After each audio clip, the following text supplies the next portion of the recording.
that's a season. I wanna slide this shit out your nappy. Biscuit over here now. I got a hex stars now. We gon' punch that bitch in it good right now. Biscuit over here on now. Somebody hit me. Yeah. I not the punch in the good bitch. She got a diva, did a cooch tonight. She got a diva, diva. She got a diva, diva. She got a diva,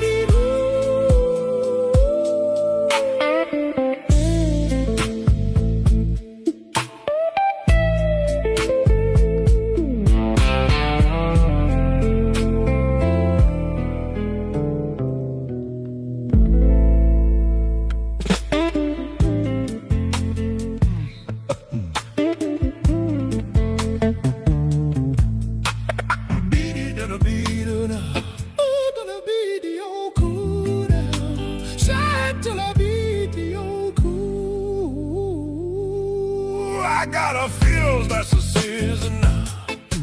I'm gonna slam this shit out of Shinabe. Biscuit over here now. I got a hex stars now. We don't punch that bitch in it good right now. Biscuit over here on now. Somebody heaven. I'm not the punch in the good bitch. It's concentrated against the She got a diva in a crew tonight. She got a diva in a prime bar. I'm about a diva in a crew tonight. She got a diva in a prime bar.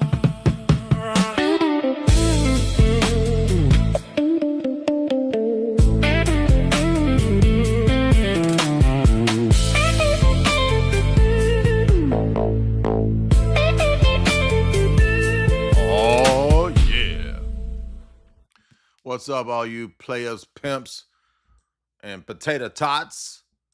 It's time for open forum again.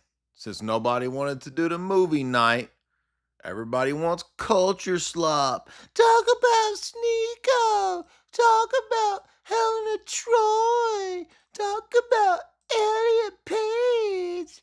Talk about Christopher Nolan. Well, it would have been a lot more fun to have a high tier riffing on movies night, but nobody wanted to do that. All y'all want to hear is me debating a retort.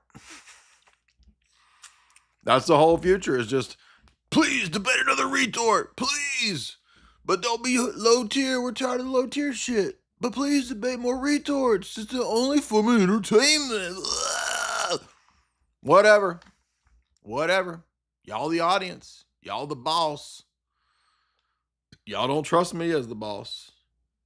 You trust yourselves over me, a veteran of this whole sphere, a veteran of the info war.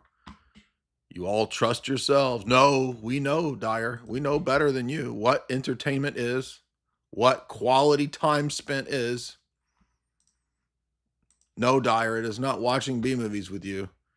It is talking about freaking Sneako. Talking about freaking culture slop, dude. Culture slop. I'm gonna start a scream metal band. Culture slop. Fucking culture slop. She got a demon in her coochie now. That's what y'all want.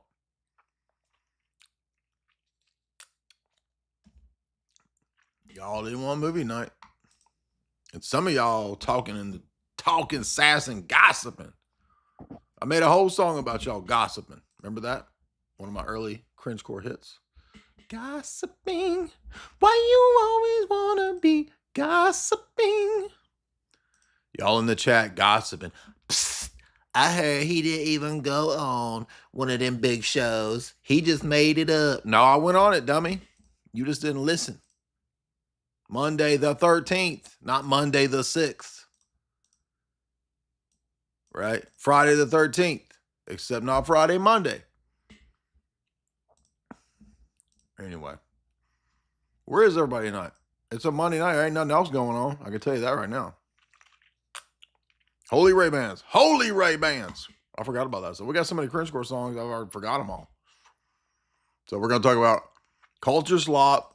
Of course, he was going to make a woke Odyssey. Every institution, idea, and tradition of Western civilization, including Byzantine Christian civilization, it's all under attack, of course. Who is even surprised? And what a pathetic showing for Christopher Nolan, who can make good movies. And everybody they were all like, oh, is it going to be Elliot Page is going to be Achilles? That don't make no sense. Well, it might as well be, because freaking Matt Dadbod, is he much better? Boston retired Matt Dadbod. He's going to bust up in there like Goodwill Hunting and like as Achilles, and he's going to do a bunch of retarded math on the math bod. I'm going to show you guys how to do the mathematics and the Boston retarded way because I'm a genius. He's a Boston retarded genius. And then Ben Affleck, another Boston retarded, will show up and do more mathematics, and they'll win the battle together with the trans army of Elliot Page. Elliot Page, right? E.T. or whatever. I'm going crazy tonight, y'all. I done have my medicines tonight. My medicines. Mad.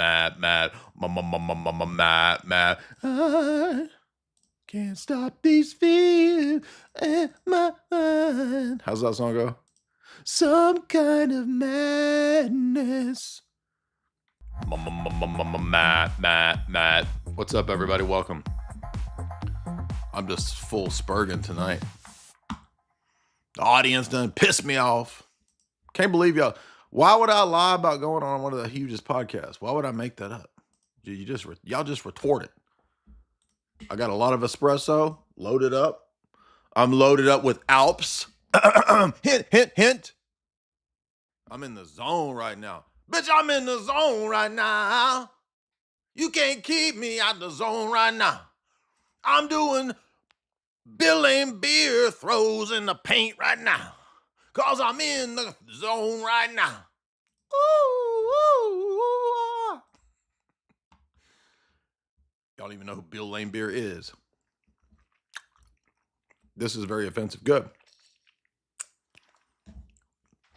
I'm not in a nice mood tonight. So I can't believe y'all would ever doubt me. I can't believe y'all would doubt me. No, I didn't go on Queen Quandas. What you think, man? Queen Quandas. No, I didn't go on RuPaul Drag Race yet. Keyword yet. She got a demon in her coochie now. That was a funny, I'm not a big fan of AI slop, but we'll let a few of those cringecore songs slide because they're just too funny. Yeah, I went on Hawk Tua. I was on Talk. We're going to revive Talk Tua. All right, we got a caller. Christos,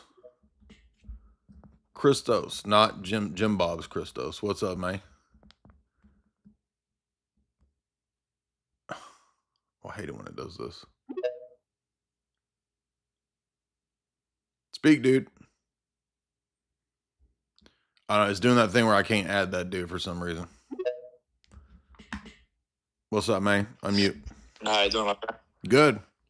Yeah, I was wondering, since they put Helen of Troy, as a sub-Saharan African, if it's fair game if we cast a Bible-believing redneck as Mansa Musa, if I do say so myself. Mm-hmm. Yeah. I feel like I should be able to play Harriet Tubmans. I want to play all the Harriet Tubmans, and then we go. Think how mad Captain Crackrock would be when I bust out there with my thick thighs and my big old booty being Harriet Tubmans, okay? And then I'm going to play Rosa Parks, and I'm going to park this big-ass booty right on the middle of 3 seats at the front of the bus, bro. Christos. I don't know what the problem is, but unmute. Hello. What's up, dude? Before What's up, man? No wonder that you guys are pissing me off. You're all retorted. That's what I thought. The whole audience. I knew you guys were retorted. How much caffeine have you had, dude? What podcast was I on? Ain't Jemima podcast. What's up, man? What's on your mind? So I was wondering how you deal with like, so atheists often think like, do you know when they'll ask you like a Bayesian argument, right? So like they'll ask you like a probability question. And usually when you switch to tag, they usually kind of treat it as a tu quoque. How would you go about like trying to explain to an atheist that it's not?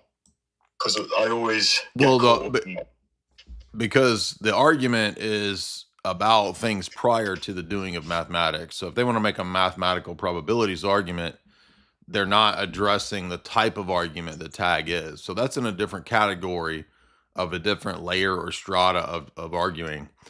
Tag is addressing preconditions, presuppositions, and assumptions, namely also the assumptions that undergird mathematics. So they can say all day long that we're avoiding it, but it's like, well, if our argument is about the things that are prior to mathematics, that mathematics assumes, how are we avoiding it? Yeah, I get that, but I think it's more like because a lot of them get quite defensive quite quick as soon as you ask it, and I know it's kind of because you pull the rug out underneath them. I'm just wondering how you can like approach it a bit more like soft, but then again, soft. I'm not too sure. Yeah, not soft. Come on, buddy, you got soft hands. Bitch, we ain't soft right here. You gotta punch him in the gut right now. All right, yeah, fair enough, man. Oh, thanks, Joe. Yeah, I don't know how to go softer on that. I don't know. Maybe if you just talk like this, if you begin to speak like Terrence McKenna, then it would be a soft argument. All right, let's see this girl, right? Let's see the sister right here. I'm surprised they ain't cast this sister as Achilles. All right. I got this white people Achilles heel right here, putting a sister as Achilles. Time given to these women, considering how little you spent with them. Okay. And then do you lean forward and look at him like that? Yes, like, I'd be like, so Homer, how do you feel about the screen time given to these women, considering how little you spent with them? So this bitch talking about she gonna get in Homer's face and she gonna speak to them. Where the manager of Homer at? Excuse me, Homer. Where the manager of Homer at? Cause I got a qualm with y'all. I got some larger complaints to the complaints department in ancient Greeks. Okay.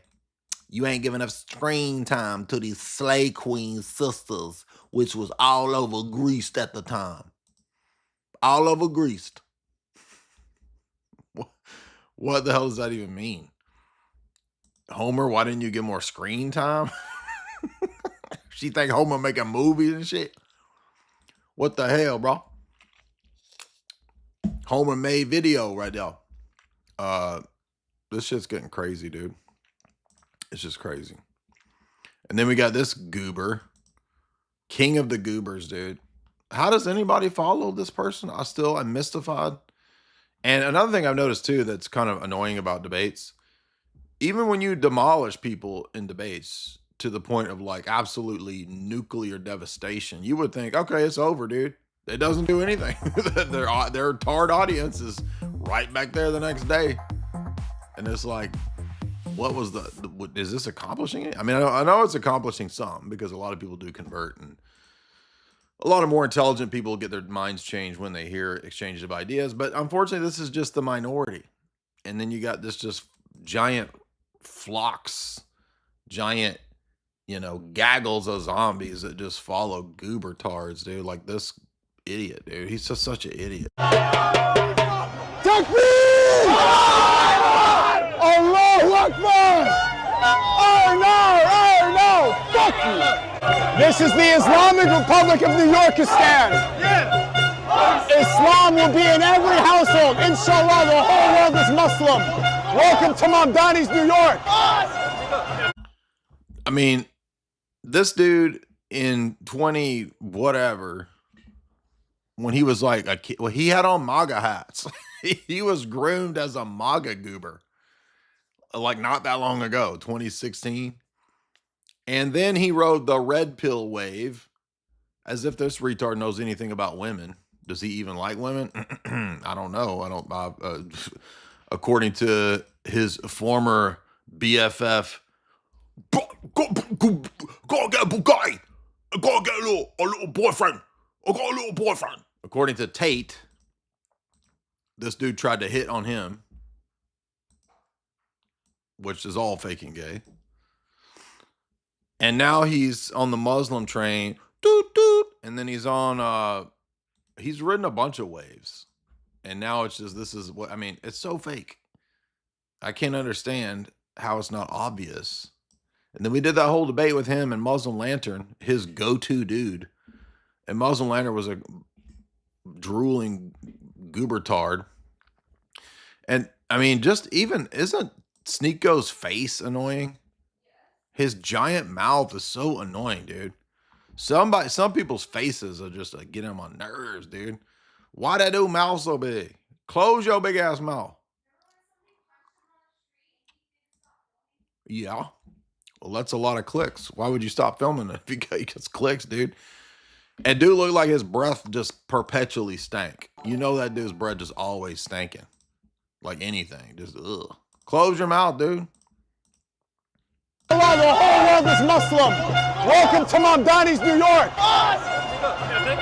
You see this city? Dude, Mamdani marches with trans dudes in dresses. How is that Islam, dummies? You see how fake and performative this religion is? It's so fake and stupid, dude. Literally 80 IQ religion. Islam is the dumbest religion on the face of the planet. I'm now convinced. And no, I'm not. Oh, so you like the rabbinic Jews? Is you're a rabbinic Dyer Zionist? No. We debate those people too all the time. But this got everybody in a ruckus. And everybody saying deport Hassan and deport this dude. Get him home. Go wherever home is. What is home? I said send this dude back to Pakistanabad or wherever the hell he's actually from. And then I should have Somalistandia, right? That's where that dude's from. And then Lord Voldemort hopped in, which was interesting, and said deport Hassan too, by the way. That dude's awful. Somebody said the other day when I was calling out the idiots who can't figure out that communism and socialism are funded by Western elites. And, oh, so you support Hassan and the socialists. So you support Hassan. Hassan is not running anything. He ain't running shit, dummies. That's just a face. A retarded face. Another annoying ass face. Same as this dude. The face, the mouthpiece. This was a weird story. So it was a bug. By the way, he got a bug in his office. Why did he try to eat it? Trying to make everybody eat bugs. Klaus found out his office was bugged. I'm surprised he didn't try to eat it. Get it? You'll eat the bugs. Except the bugs in my apartment. The spies are listening to us. He got bugged. So there was a bug in his office, a listening device. And yeah, newsflash, Klaus, if you work for the international goblin elites, they're going to spy on you and run your ass, dummy. Shocker. Shock the Labikioku. Shock the Labikioku. Nah. But it is kind of funny that I signed on with the devil. I made a pact with the international elite devil worshippers, and they bugged me. Why? This is not fair. I was promised a yacht and 25 hoes, and instead I'm getting bugged.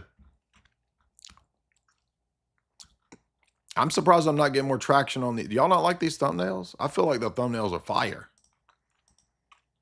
And some people like them, but it's like, I feel like a lot of y'all are not given the props. Do they need to be less faces? Do you need more Ghostbusters slime and smoke in it? I mean, I feel like I'm bringing together brilliance, and the thumbnails are just underappreciated. I don't understand what do you want in a thumbnail? I absolutely hate AI thumbnails.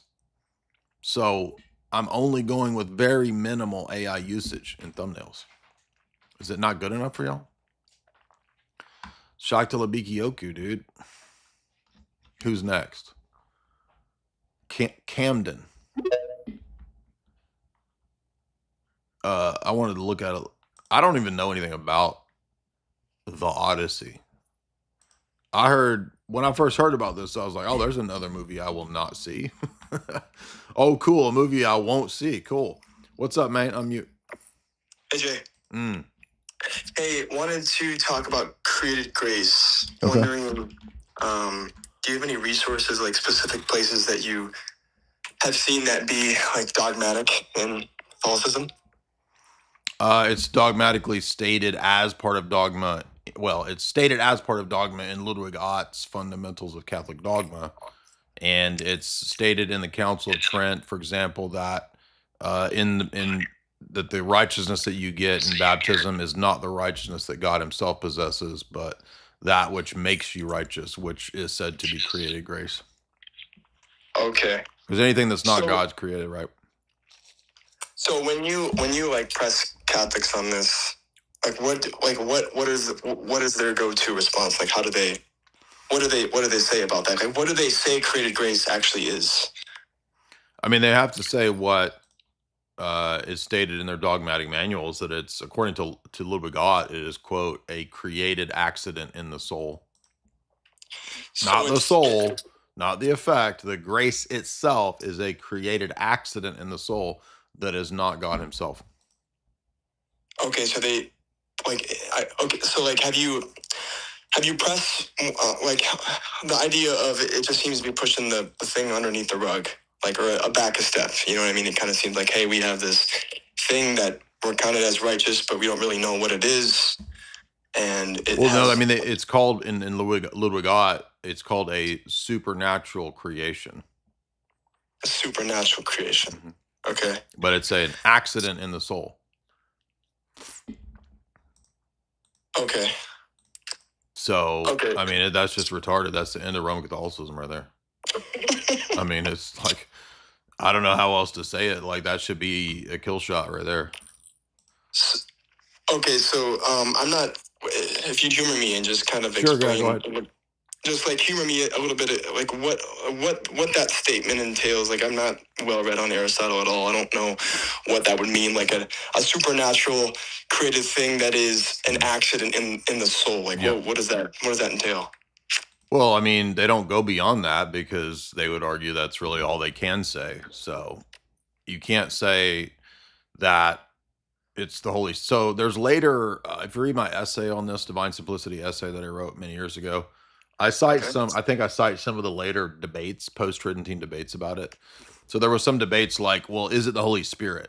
And they say, no, you can't say it's the Holy Spirit because the Holy Spirit's uncreated. So if it's a thing that's not God and not God's righteousness, it has to be created. There's nothing that's half created or half God. There's only uncreated and created things. Yeah. So like, okay, so I know that, Paul Moss sure seems to take issue with that.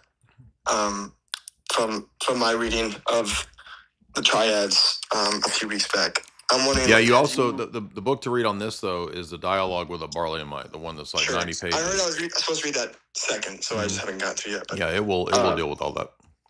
Okay, so like, I'm sure there's all these all the Catholics that try to deal with this problem. Like, have you read like their responses to this? And if so, like, do they grant any further insights into this? Like, I mean, it usually just ends up being it usually just ends up being a bunch of like philosophical jargon from Thomists, or you'll get somebody who's a Franciscan saying, well, Bonaventure says maybe it's uncreated. Well, but Bonaventure lived before the Council of Trent, so it really doesn't matter what Bonaventure or Aquinas said. Okay. Cool. And then I'll put it this way. The last time I remember having an extensive conversation with a Roman Catholic on this was Classical Theist. And you can still find our old conversation about this. And all he ever does is say, well, it's cause and effect. So grace is the cause and we're the created effect. And I'm like, That's not addressing the debate, which is your theology specifies the grace itself. Yeah, but it's cause and he just kept saying, well, it's cause and effect. So God is the cause and we're the created effect. And it's like, that's not, the question is about the grace itself. Mm. And in that So, debate, yeah. he's not familiar with the stuff I bring up. So maybe he is now. I don't know. I forgot about that dude. Is he still tweet? I don't even know is he still doing the trad cat thing? I don't know. Okay, so I'll have to look into your article, and I'll get to Dyer. Yeah, it's the article is Absolute Divine Simplicity. It's you can find it. Okay, and then if you don't mind, I'd like to talk a little bit about analogia and just as well. Okay. I've kind of been just diving into that in a while. I've been watching some of your lectures on it. So from the Thomistic view, you would say it's correct to say that we are on the same spectrum of being as God. No. Right, like God is from the Thomistic view, God's at like the very end of the spectrum, and we're in their view, yes, yeah. Yeah, right. From the Thomistic view. So in that sense, Aquinas would be saying like, hey, we're able to reason up towards and understand this being of God more and more through creation. But then, so he says that, and obviously because of his lack of essence energy distinction, he's going to say that anything that you learn about God is going to be also about the essence. So like when he says these things, when he says, hey, you look at creation and you see God, but later it also seemed like he says that we don't ever participate in the essence of God. So have you, like, in what way does he balance those two things, or how does he clarify that? It seems to be a contradiction. Yeah, he just assumes the basic Aristotelian principles of causation. If you get the giant Whipple, Whippel, that's like one of the classic Thomistic manuals on all this philosophy and metaphysics. He lists 3 things that are the Thomistic basis for this analogy. One of the principles is the Aristotelian idea that every effect bears some similarity to the cause, which again is kind of just assuming, well, how do we know that though? Right. So that's a huge metaphysical causal assumption. But I mean, these guys operate on the principle that, well, yeah, but that's just a given. That's just what metaphysics tells us. So they're not really in a school or a position where they're willing to even question, well, how do we know that that is the case? That's later philosophy, post-enlightenment. So they have the assumption that every effect bears a similarity to the cause, therefore the created order has some analogical, predicates that are similar to its source, which is God, the first cause. And then there's another one, it bears a similarity because of the divine ideas. So everything that exists is created based on the archetypes in the divine essence, which again is a whole another set of problems because the divine essence is absolutely necessary. Sure. God also and has the exemplars are in the essence. and God also has knowledge of all of the things he didn't create and all the other possible worlds he didn't create. So if God's pure act with no potentia, then all of those other things should also be reality. So it seems like it would lead to like multiverse or whatever. But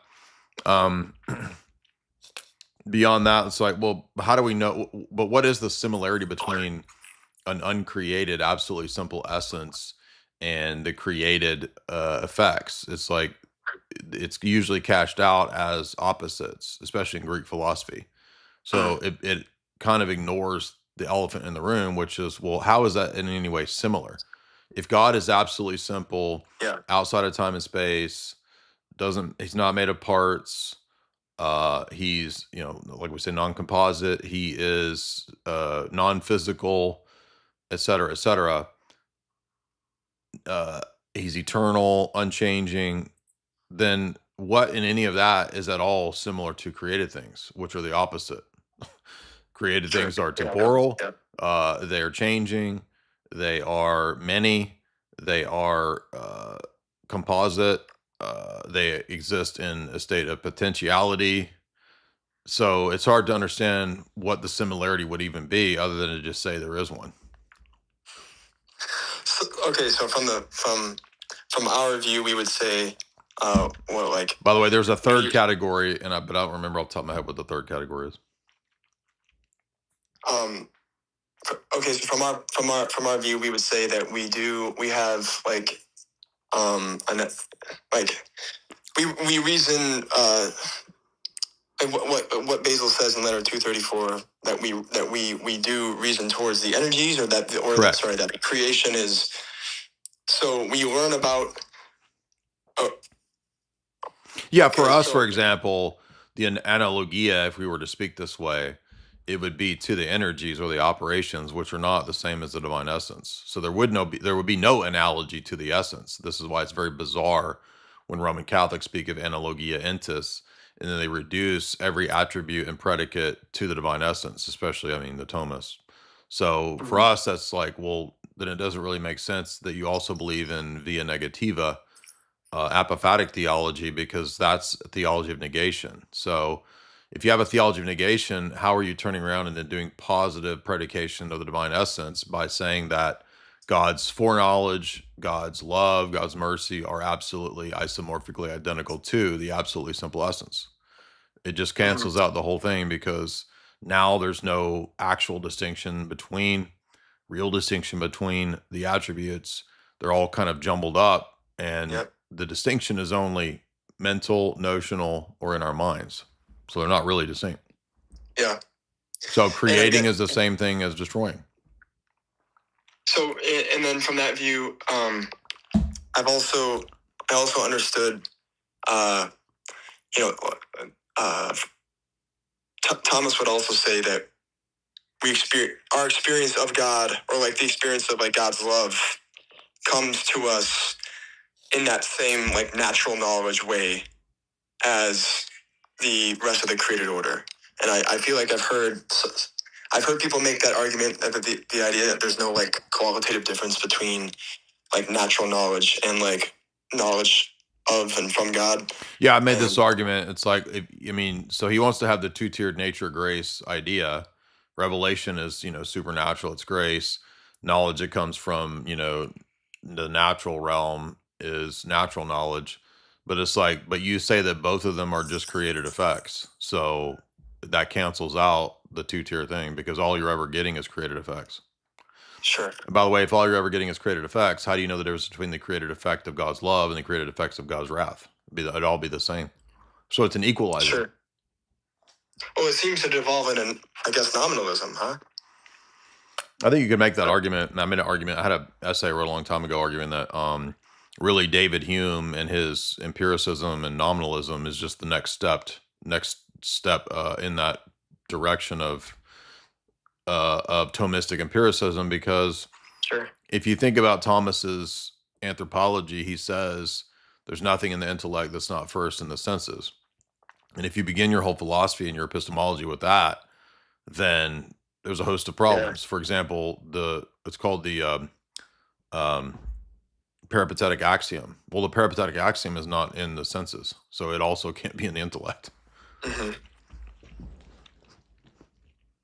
Okay, cool. Does Bradshaw's book Aristotle East and West talk a lot about this, or is there? It overlaps with. Some of these are my own personal critiques, but many of these critiques do overlap with a lot of Bradshaw's. Okay. Cool. I would say also, though, beyond just Aristotle East and West, which is absolutely a necessary read, you'll notice, especially in the first few chapters, that he makes some of those same critiques that I just made about, the way that the Greeks cashed out opposition between the first cause and everything that's not the first cause. It would negate the possibility of analogy, because they're cashed out as opposites. And how is there an analogy between things that are opposites, right? So, and then he goes into critiquing the Neoplatonic side of it, which the Roman Catholic Church, even I would argue very clearly, like their definition of simplicity is 100% straight out of Plotinus, and it's the same because Augustine has this definition of simplicity straight from Plotinus, and he argues in that book that it's not the definition that the Cappadocians took for what divine simplicity is. That's why we have two different Trinitarian models. Yeah. Okay. Cool. Do you think that I can Am I Oh, able I to go forgot. I in forgot there? to tell you. Yep. The other Bradshaw book is the collection of the essays on the energies. That's Yeah, just I got that one too. that's just It's- as important as Aristotle East and West. Should I read that one first? Or no? Which one I should mean, read I don't know how advanced you are in philosophy, because the Aristotle East and West, the hardest part of it will be the first 3 chapters, because it gets really, really deep into Aristotelian philosophy. But after that, it Okay. gets a lot more accessible. It gets into like patristic stuff. It goes into Philo and how was energeia used in these different, philosophers and thinkers, and then it gets into more patristic stuff. So, Do you have like a is there a good is there a good book that is able to touch on some of the core pieces that you think would be fundamental in understanding this book regarding Aristotle, or do I just need to like put my boots on and like dive into the metaphysics and stuff? I mean, there's a good book by Ackerell on the basics of Aristotelian philosophy, Ackerrill. But also my buddy Lewis, some years back, he read the Ackerell book and then did a podcast summary of it, which is on my. Okay. So if you want to skip reading it, you can listen to Lewis's summary to get the basics of Aristotelian metaphysics. Then that would probably help you a lot with the first few chapters of Bradshaw's Aristotle East and West. You said J.L. Ackerill's Aristotle the philosopher. Is that what you're talking about? I think that's it. Yeah, it's a short book. And then okay, cool. And then the podcast that you mentioned from. Let me see if I can find it, because I don't remember what it's titled. Is that what you're talking about? Let me try.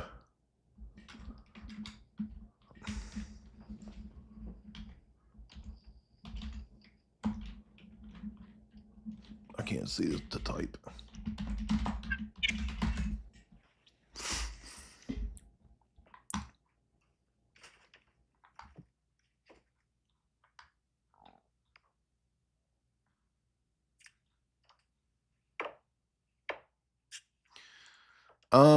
I can't find that podcast, but I also have on if you go to my main page, you could listen to the lectures that go through John Damascus's On the Orthodox Faith at the bottom.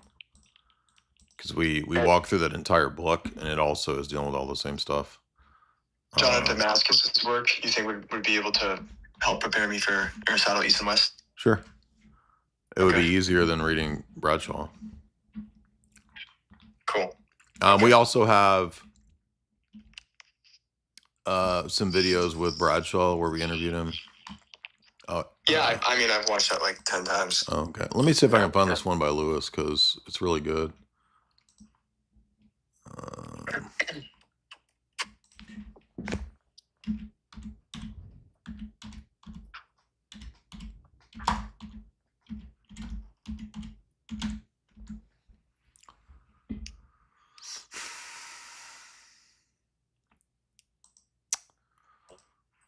I don't know. I'll never be able to find that.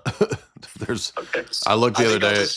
Yeah. If you think that Acro book is good, and Yeah, it's that one's shorter, good. I'll That's just actually grab better that. than just appreciate that. Good questions. I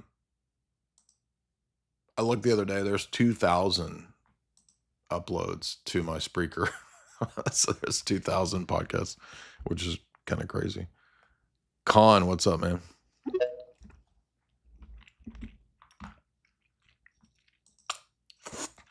Con, what's up? Wrath of Con. Hey, what's up, bro? How you doing? I'm good, man. So I was just wondering as to your stance on this whole Sneako and advocating for his deportation. And how can you justify the advocation for his deportation? I mean, isn't he technically not a citizen? That's what I've heard. I haven't researched to see if that's actually true, but if he's not, so you're gonna advocate for someone's deportation and you don't even know if they're a citizen or not? Well, I can also advocate for his deportation because he has a subversive ideology. And what do you mean by that? Islam is not compatible with Western Christian values, and so we need to expand what counts as deportation to also include subversive groups.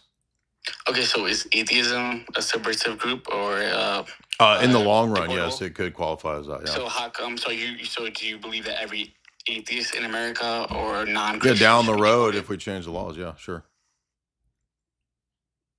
Yeah, I'm not I don't believe in secular democratic principles. So so that's your whole argument, that if anyone is not Christian, that they should be deported, basically. Eventually down the road, we should lobby and we should have those types of principles in place. Yes, to any ideology that can be decided that is subversive. Yes. So then you're not you don't believe in freedom of speech. No, I've never believed it. Basically. My whole channel is against Enlightenment values. So you're basically against America as a whole concept. Yeah, I just did a live stream on the 4th of July against America. Yes. Oh, okay. I didn't know that. All right. And then he runs away. Yeah, I'm against Americanism. So there we go. So he thought he was going to get a own. Anytime these shit libs come in with or these Muslims come in with these owns, and they think they're talking to some libertarian bro. Nah, dude. Remember when Brian Shapiro tried the same thing? He was like, you believe in monarchy? He didn't know what to do. Yeah, down the road. Obviously, that's not a present reality. We're not going to have deportations of subversives anytime soon. But I mean, how can any society? No society can function allowing insane levels of subversion to just run free. So no, I don't believe in Masonic Enlightenment values. I've been arguing against that for 15 or 20 years, dude. I got out of that whole mindset 20 years ago. And I like how he just ran away. He didn't even stay to debate. Gooberman, what's up?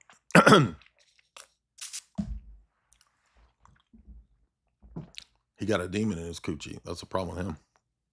Hello? Hello? Dude, Jay, man, how you doing? I'm here. Yeah. Can you hear me all right? Yep. All right. So I have a couple of things, and they're going to stack on each other a little bit. But I used to be Mormon, born and raised, 27 years. And first off, all of your critiques on it are absolutely true. It's just pre-list. It's fraud. Okay. The whole thing. You're totally right. Do you think it's is it a crazy sex cult too, or is that too much? It could be. There is a belief amongst there's a belief amongst the higher echelons of the Mormon Church that you can have what's called your calling and election made sure, where you basically are incapable of sinning at that point in your life from there on out. And so it goes on in the temple, and they basically anoint them with oil and wash each other's feet, very Jesus and the apostles. So they have a form of perfectionism that. Yeah, you could say that. Yeah, basically, from that point forward, they're incapable of sinning, even if they were to do what would be traditionally considered sin. So there are rumors that spread about what does that entail. Yes, right. Sex cult stuff, exactly. Yeah. Have a whole bunch of I'm a pilot here in Utah, and I've heard rumors about LDS church pilots bringing prostitutes into Salt Lake City. Just, insane stuff. So here's the meat and potatoes of my life right now. I, as a result of learning what I learned about Joseph Smith and the church and all that, obviously lost faith. And the church does teach a sort of Aryan polytheism. And so, I'm at baby steps right now, back into traditional Christianity, right?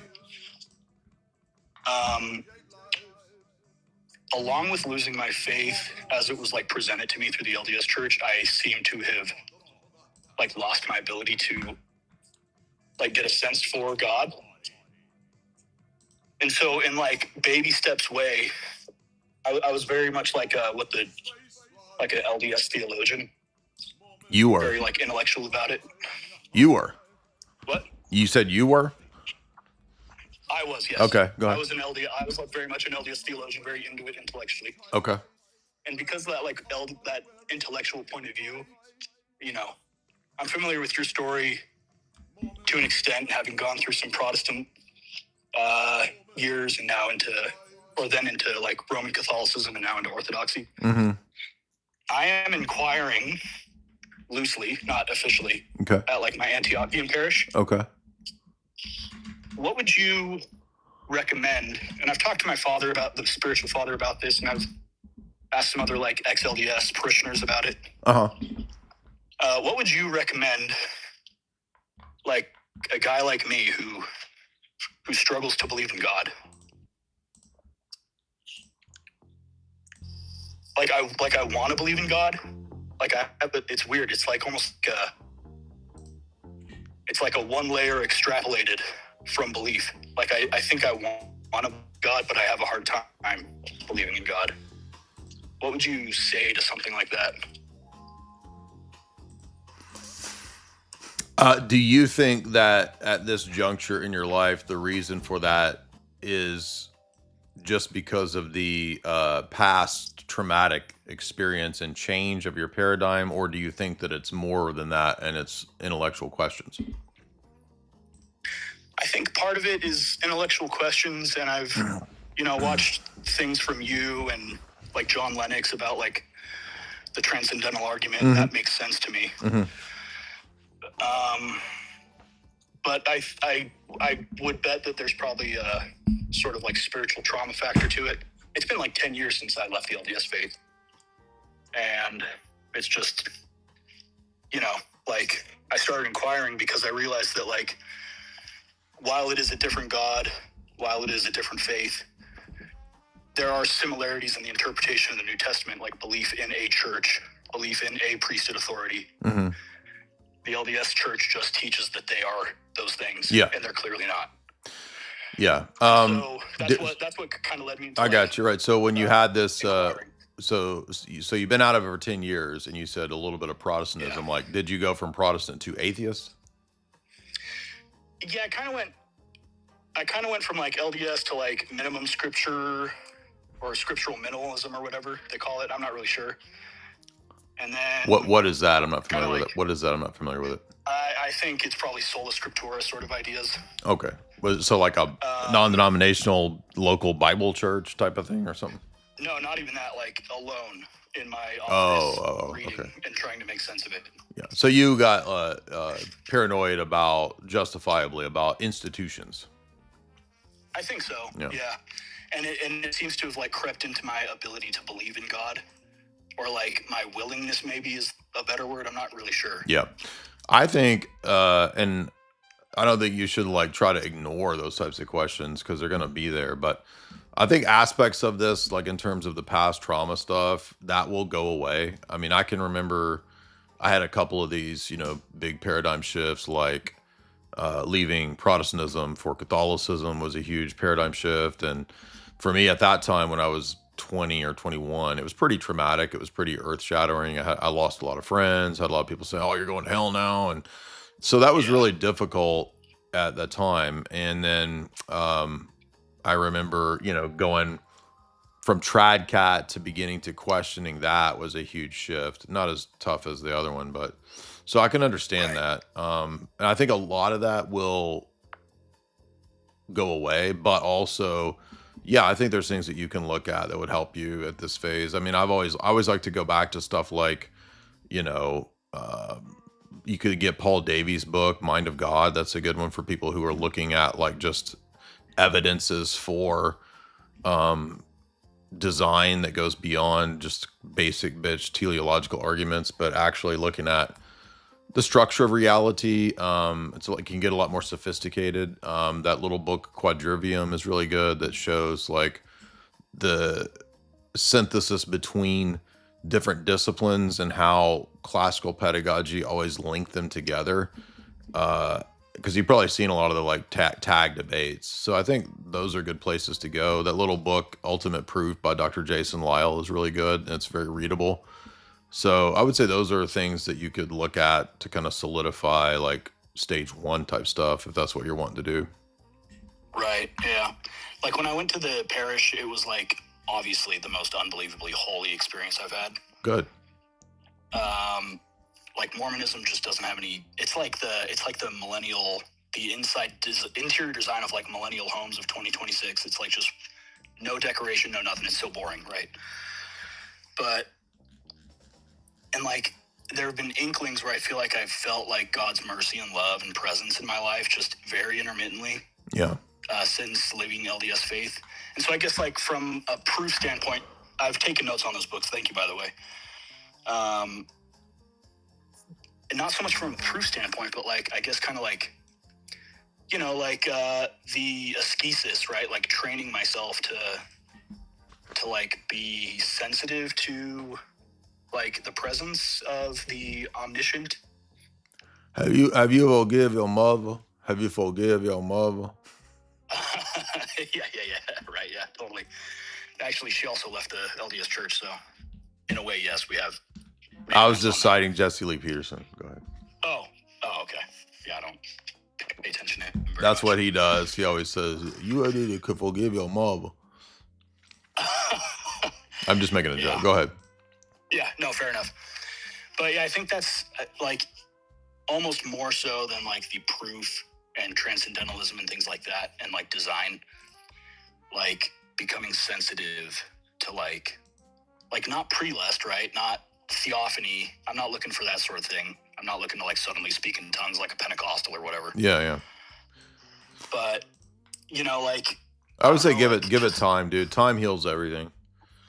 Give it time. Word. Yeah, cool. I appreciate it. And last note, shout out to when you debated that freaking Black Israelite guy. That was easily the funniest thing I've seen in so long. Thank you. Yeah, and there's actually like 3 of those. So we've done it like 3 times with that guy. But thank you, man. Appreciate that. Everybody pray for our former Mormon bro there. Sounds like he's on the right track. And I'm thinking about other things. I mean, I always pray the Psalms. That's a great way. If you're dealing with like tough times, praying the Psalms is one of the best things you can do. So, you know, there's different ways. I've done it different ways. Like I've started with the last Psalm and worked back, because a lot of times I'll pray through Psalms, but I get to like, 20 or 50 and then stop for a while. So I will also pray starting from the last one, going back, so that I don't miss a lot of those later Psalms, which are really good. But in my life, when I've really hit, difficult periods, that's really been the only thing I've found to be in my personal life. Obviously, I'm not talking about not going to church. I'm just saying praying the Psalms is a good thing. So that's a good one. I would say too, you could check out that documentary on the icons. And doesn't Father Deacon, I know you're in the audience, you had mentioned a presentation that Dr. Nathan Jacobs does or has done.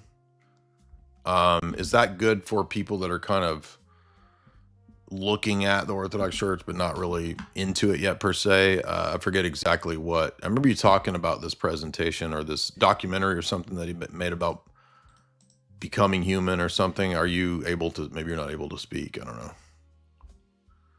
Anyway, you might find Dr. Nathan Jacobs' materials to be useful. I'm not that familiar with Dr. Nathan. I know he's spoken at FDA's conferences many times, but he speaks very highly of him. So I think he does talks geared towards that kind of stuff. I think he has a YouTube channel too. So a lot of things I got to catch up on. I'm behind on a lot of stuff. I don't know everything that's going on. In fact, speaking of that, I think I heard of this and then forgot about it, but I can't believe I didn't talk about it, because this is actually a pretty big deal. Turns out Pope Leo was way ahead of everybody else on Pachamama. Turns out there is this verified event where a young Leo was honoring and venerating, or perhaps even worshiping, Pachamama at a United Nations 1995 ritual event. I think I heard about this and then got distracted. I never talked about it, but everybody was like, "Oh, you're way late to this one." Well, I don't know everything. I'm not omniscient. I can't keep up with everything. So, but this is pretty wild. And they didn't deny it. They actually tried to defend it. They were like, "Well, she's very similar to Our Lady in many ways, and the indigenous people, like They just think that she helps them out on a daily basis, and it's actually not the. Well, then what's wrong with Santa Muerte? Like, what's wrong with any of the deities if that's going to be the? This is so crazy that they would actually be defending this. But what can we say? I mean, if we're talking about papism, dude, is there really any? It's just really difficult to break that mind clasp, right? And I mean, you saw this last night when we had David on. Right, you guys watched that stream.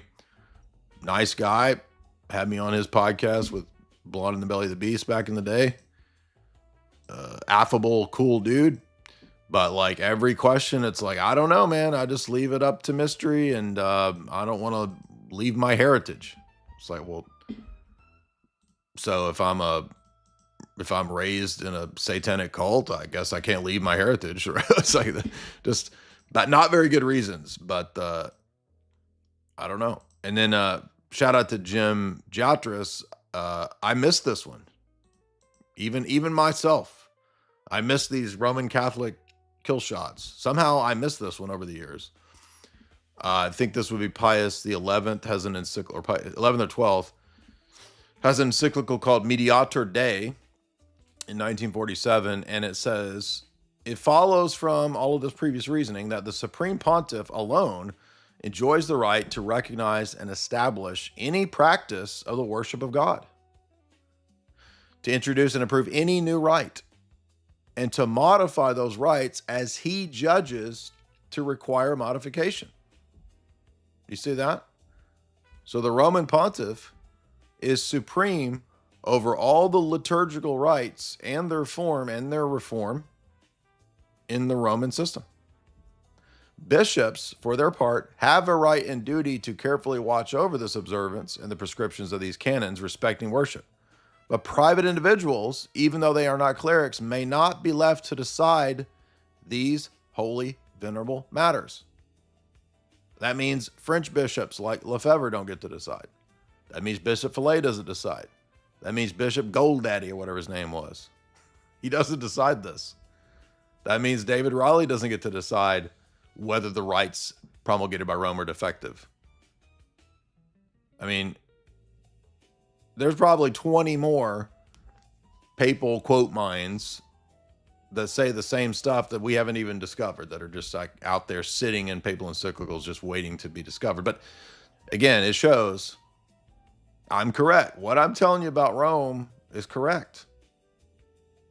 And that means the SSPX position and any of the trads who say, I don't have to accept Vatican II, I don't like the blah, blah, blah. No, you do.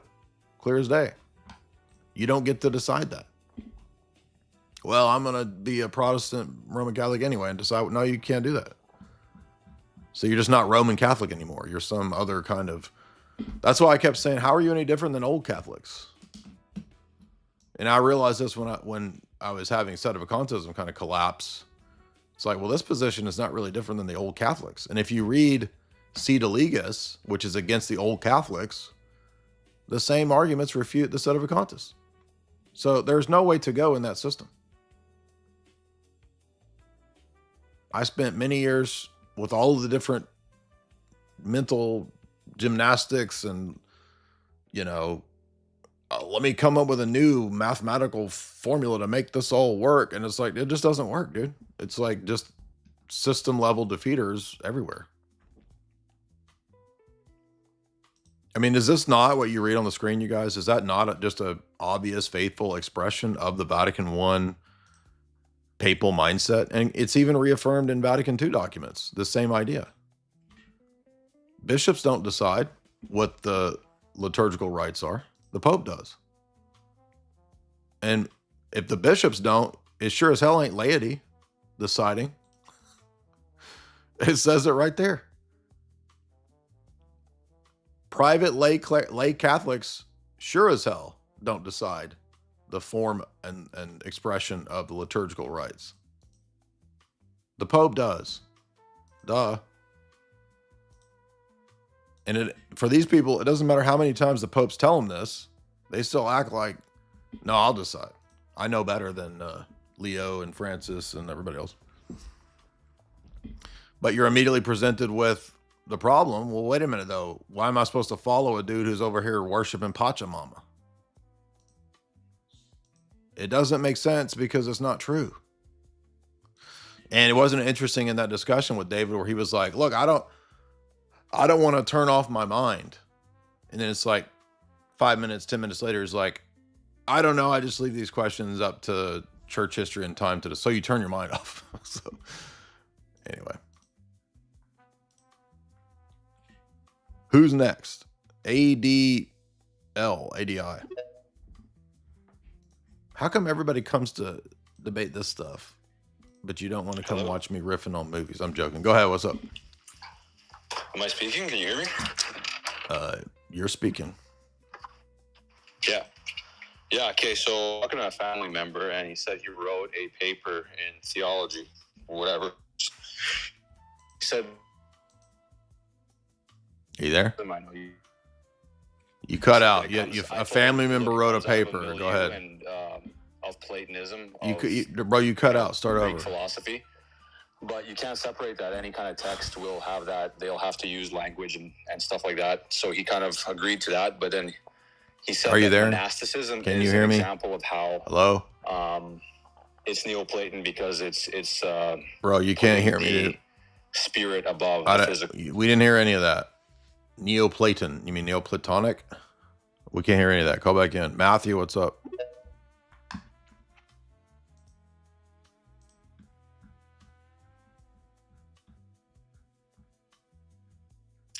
Hi there. Hey, what's up? Hello. Hey. Yeah. Nice to talk to you. I wanted to ask you some questions about let me see, like sola scriptura and sola fide. Okay. All right. So I guess for me, like I've been going to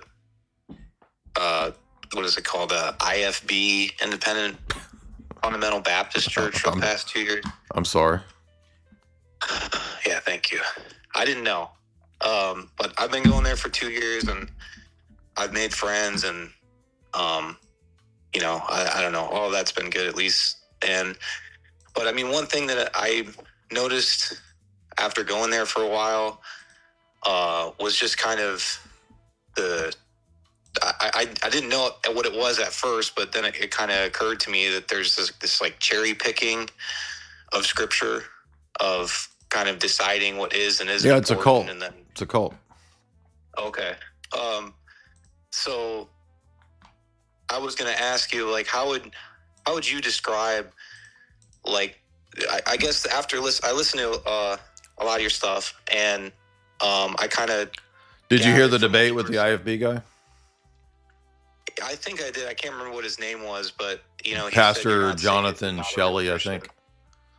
Yeah, I mean that's from what I've noticed from the debates and stuff with I don't know if it's like a Protestant thing where if basically you get to the point where their rationale doesn't make sense, so then they just say, well, you're just not saved, you don't have the Holy Spirit, you're not a real Christian, you know, that kind of stuff. And that's what he did to you at some point in the debate, and that's where I just kind of was like, okay, I don't know, but I guess just again a little bit about me. I just heard from you that like the position of the Orthodox Church is that no one is like deciding or making the judgment and the claim that this person is or isn't saved. That's what I've heard from you? Oh, I don't know your destiny, because salvation is not a pray the sinner's prayer thing in the Orthodox Church. So it begins with baptism, coming into the church, and then it's a lifelong process and perseverance to the end. So how could we make that judgment as to whether you're, quote, saved? We don't have access to that information. But to have the means of grace, you need to be Orthodox.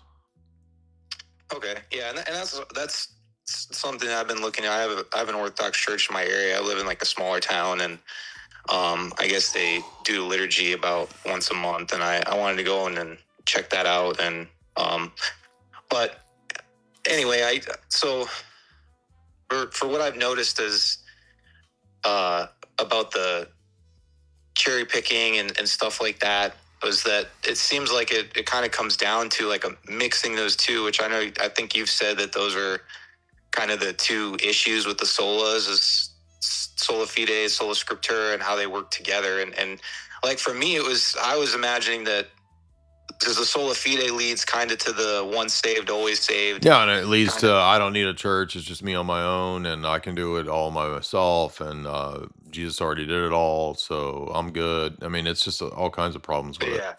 And that's where it's like it kind of put me in my mind was like I'm just like, what's the point of going to church if nothing I do really matters as far as my salvation is concerned?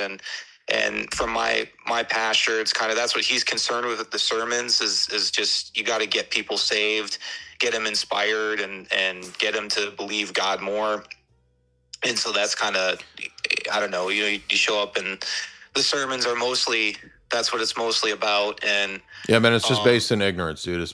I mean, that's not, there's no religion that's historically even been anything like that. It's a silly sect. I mean, if you go, just read the history of the church, man. Nobody believes or worships like that at all. I mean, you don't even have to go that far into church history. You'll realize, like, Ignatius says where the bishop is, their God is. Where the Eucharist is, where the bishop is, there's Christ.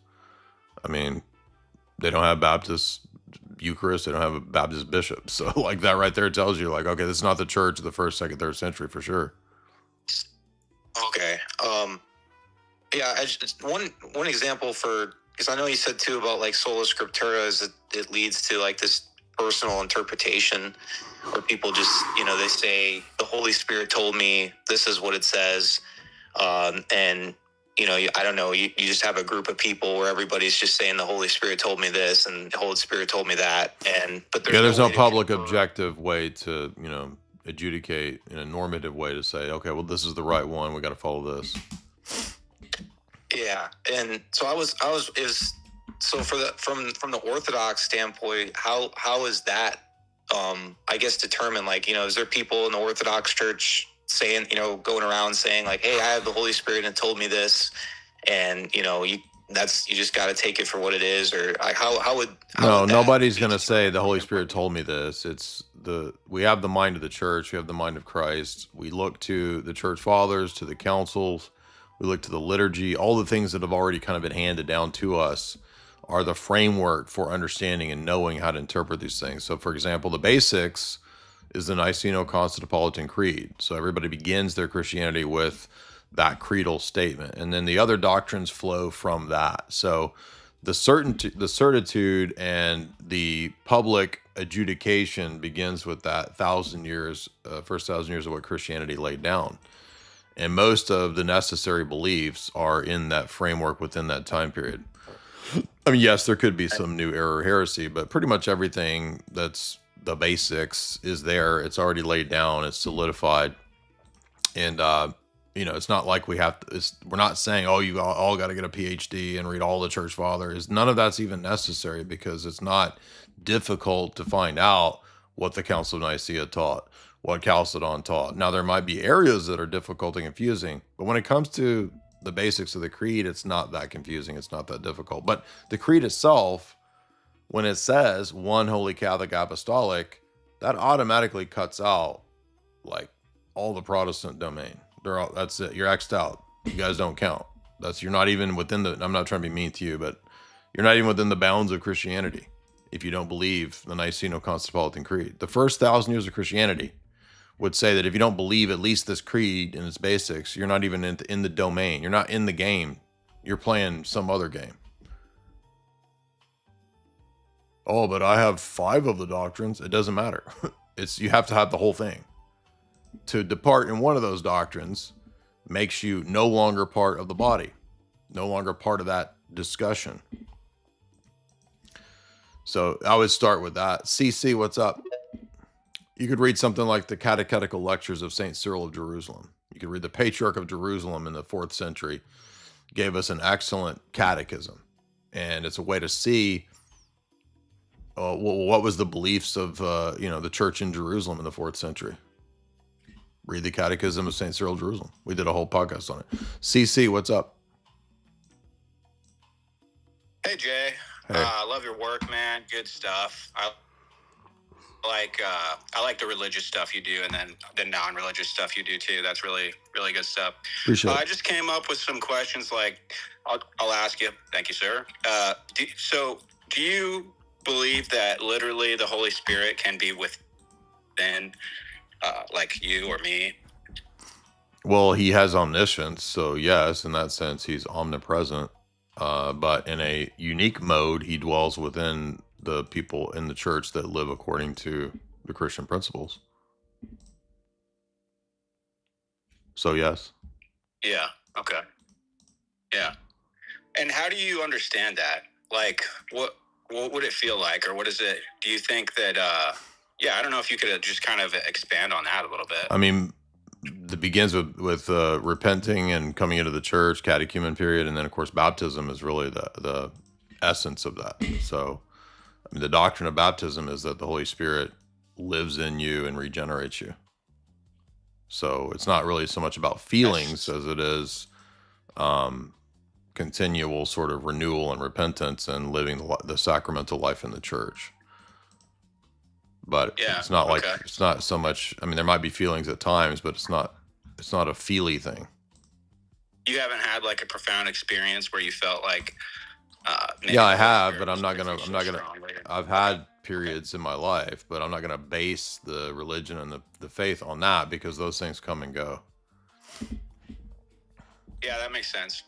Yeah, I think it's fascinating. Okay, so the follow-up is obviously, you would affirm or like contest that the Holy Spirit could be within, non-Orthodox Christians. Well, again, the Holy Spirit is present everywhere, and so, as Jesus says, he giveth light to all men that come into the world. But there's a unique mode in which he exists in the sacraments of the Orthodox Church and in the presence of the Orthodox people.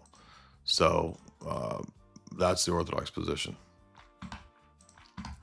Yeah, like an office, or like bigger than an office. Like you could obviously, but I mean, just to put it into a word, like an office, like a responsibility, or like like a responsibility of the Holy Spirit, right, or something like that. What do you mean responsibility? What do you mean? Like a duty, I mean, as the Lord. What now? Can you rephrase that? I don't understand what you're saying. Like that God would be in the church, that the Holy Spirit would be in the church. That's like, that's, maybe I'm using the incorrect word, but basically like inherent nature. Of that the Holy Spirit would be in the church and in the people in the church. But it is interesting because you can think about it on a personal level too, because I think that's well, by the church I mean the people primarily. I'm not mainly speaking about the building. I'm saying the people. That is the church. It's the people. Yeah. And I think that is such a conversation to be like, you could even hash it all out and continue on that train of thought. But, John 3:8 kind of comes to mind. It just comes up as relevant, I guess. And then also, I guess, Galatians 2:16. But John 3:8, but yeah, I mean, I'm not going to quote them right now. But I mean, there's just I'm sure there's much more on that too. But it's not really a debate that I have, but it's just kind of a conversation. So yeah, good to have you. Thanks for having me. And well, I mean, that's pretty much. I think Jesus is speaking to Nicodemus, and he's saying that the Holy Spirit is not bound by, Pharisaic administration. The Holy Spirit can go and do what he wants, but it doesn't follow from that Jesus established every group or every person out there as the church. There's a historical continuity from the apostles to their successors, which the book of Timothy teaches. So a lot of times Protestants will see these verses and they'll say, oh, look, see, we can do whatever we want because the Holy Spirit is not bound by human means. Well, the normative means by which the Holy Spirit works is through the church. Yes, he can do what he wants, but the fact that he can do what he wants does not give license to every Billy Bob Baptist to start his own church. This is the mistake that Protestants are always making. Sparky, what's up? Hey, can you hear me? Yes, sir. What's up, man? I was wondering if it was better to wait wait to get an icon of a saint with my name until my baptism, or just go ahead and get one? I don't think it matters, man. I think you can get whatever icons you want. Samuel, what's up, man?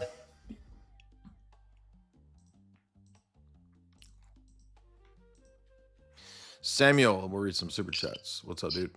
Hey, Jay, I appreciate all the work you're doing. Thank you. So basically, my question is in regards to you were mentioning David's Psalms earlier in the stream. I just wanted to sort of go off of that and ask you if you have any advice on sort of dealing and healing with pain of heart over, say, like, you know, your people's past, like, and say, like, in the dating sphere, like, you know, modern day promiscuity, dealing with like a woman's past, how you kind of like heal from that and sort of have a healthier, more holistic approach. Do you have a woman's past in your life? Perhaps. I mean, no, not that to say that I was a woman, but I'm saying. I was making a joke, man. Yeah. No. I mean, I think the purpose of confession, you know, is what helps us deal with that. But I don't really know what to tell you in terms of wisdom about some woman's past. I mean, that's a tricky question. It really depends on the person and the situation. I can't really give you guys like chick advice, man. Unless you want to become a chick, you want to be a BIPOC slay queen, then I'm your go-to dude. But until that time, I mean, I would say ask your priest, dude. Braven, what's up? Oh, yeah. Hey, Jay. Yo. I just had so I've been inquiring into Orthodoxy. I'm coming from a Protestant background. My wife and I were attending Assemblies of God Church, and throughout the day, I would just listen to sermons from like independent, Baptist pastors. But I just wanted to see, I've been reading this book, Know the Faith, and I got through it, and I'm reading this other one called Two Views of the Cross.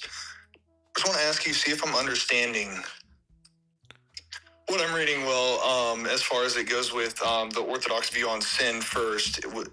I like to kind of describe it as a cancer versus it's not a legal, like a crime. It's not a traffic ticket. It's a sickness. Mm-hmm. Is that the Orthodox view? Yeah, it's a very standard Orthodox assessment. Okay, and then as far as obtaining grace, would that be through the sacraments and through theosis? Well, you attain grace that gives you theosis through the sacraments and the life of the church and all the other attendant activities, also fasting and almsgiving. All those things are means of grace. Okay. And let's see. So I guess obviously the cross is the view of the cross is hugely different.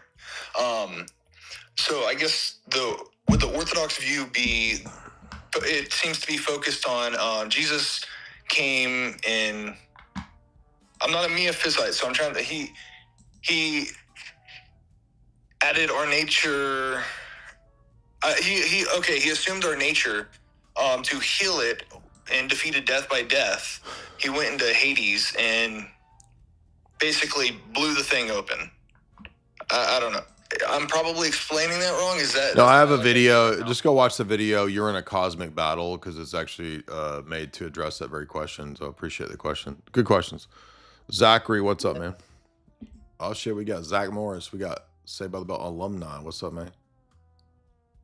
We also got to see what Matt Dadbod's doing over here, laying on there. He was like, man, I'm exhausted from this woke movie, dude. He's like, this movie is exhausting. What's up, Zach? I'm mute. Hey. He's calling in from a fat cell phone. What's up? That's right. From the 90s. I met you down at your Florida conference. That was awesome. Had a good time down there. Go by Journey of Abundance on YouTube. But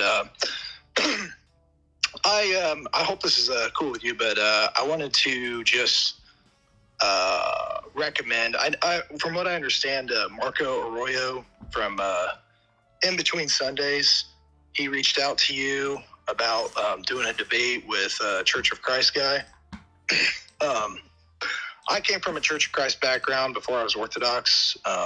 And yeah, I just wanted to say that I think I know you're super busy and like whenever you get the time, I think it would be like a good thing to do for multiple reasons. But there's a lot of, I've kind of helped facilitate a lot of dialogue between Churches of Christ and the Orthodox. Like kind of had a hand in the whole Alex Soren versus Aaron Gallagher debate that they did. Since then, there's been a lot of attention in the Churches of Christ from or towards Orthodoxy. Okay, but is there a Church of Christ dude? I'm not trying to be a dickhead, but like, is there a Church of Christ dude that doesn't have like 500 followers? Or I mean, is there like a big one? Because I'm not trying to be mean. It's just like I get really tired of doing the guy with the 2,000 followers debate because all those people want to debate to grow their channel. And I don't get anything from it. It's always low tier, boring to me, like the independent fundamentalist Baptist guy. I know it was entertaining and it's a lot of Steven Anderson cult. People are going to see the debate and I get it, but it's like, can we just debate like the top Church of Christ dude? So like Aaron Gallagher is kind of like the top guy that they have. I think he's got like 49,000 subs. So, I mean, not a super small channel, but I mean, he's like the guy that they all kind of look up to. And I mean, obviously, as you know, like Sola Scriptura is going to be like one of their main issues. Yeah. Well, I mean, maybe we could set that up on Modern Day Debate or something like that. It's just, I mean, the audience's thirst for these debates, and I get it. But at the same time, it's like these debates are no different than the debates for the last 20 years on these subjects. And it's just so boring to me, dude, to do. I'm not dissing Alex Soren. He's a great dude, but it's like, I mean, how is it going to be any different than the Pedro debate? How is it going to be any different than the Pastor P debate? How is it going to be different than the Jonathan and Shelley? It's not, they're all going to be the same debate over and over and over and over and over and over and over and over and over. It's never different. The Protestants are never going to have a different line of argument than the arguments that they've been using for centuries. Nothing changes. There's no new anything. It's boring as hell to me, but I'll do it eventually, I'm sure. Broke, what's up? Brokely? Wouldn't y'all rather just make fun of Matt Dadbod laying over here acting like a dude? He's depressed because he's in this movie. He got drunk. He just passed out. It's like, damn, who the bitch is? What's up, man? Unmute. Brokely, unmute.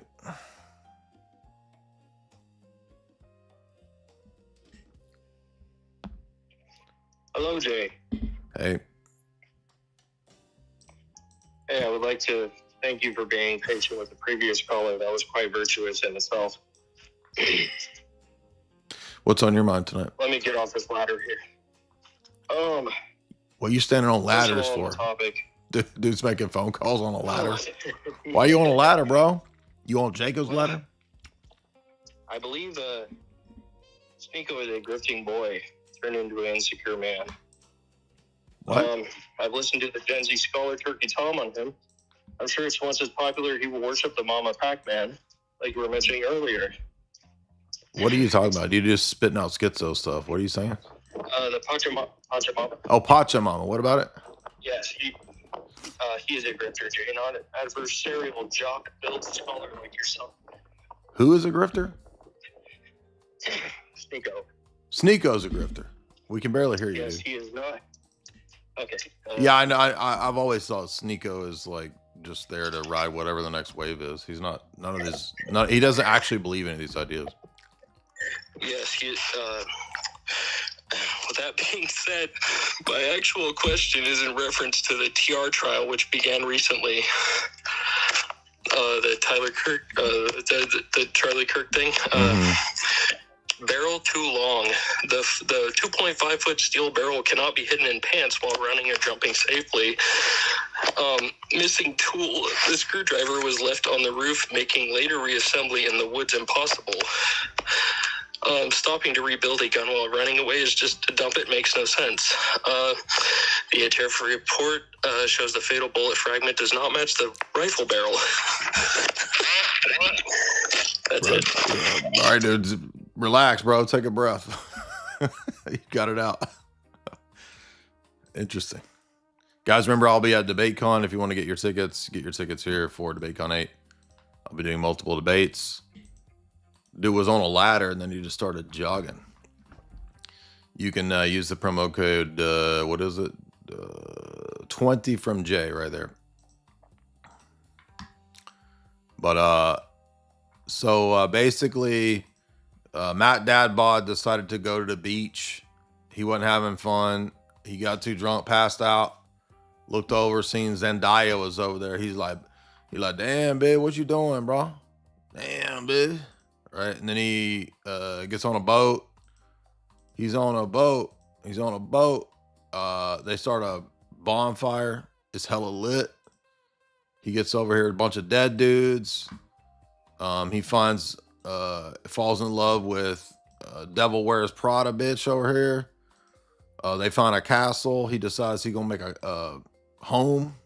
He's gonna be a homemaker. They get them a little trans operative person. They get that sparkly what's his name, that sparkle vampire dude to join him too. He starts macking on the chicks. They ain't having it. Anne Rice, whatever her name is over here, she gets mad. Demon dudes show up. Matt Dadbod's like, F this, I'm on my boat, I'm out of this shit, I ain't doing it. He goes off, finds a young Hollywood boy, finds a puppy, decides he's going to give a Hollywood boy a puppy. Puppy turns into a dog, grows up, turns into a wolf. We're back to Lycans versus Robert Pattinson's. So basically, it's just Twilight. There's a battle. They find a trans character. Trans character is a hero, saves everybody. It's epic. There you go. That's my rundown of the Odyssey. That's the Odyssey in 2 minutes. There you go. Now we don't even got to watch it. What's up, dude? Hello. Yes, ma'am, dude. Hi. I just wanted to know, does the Catholic Church believe in theosis, or is their idea of salvation more like the Protestants and what they believe?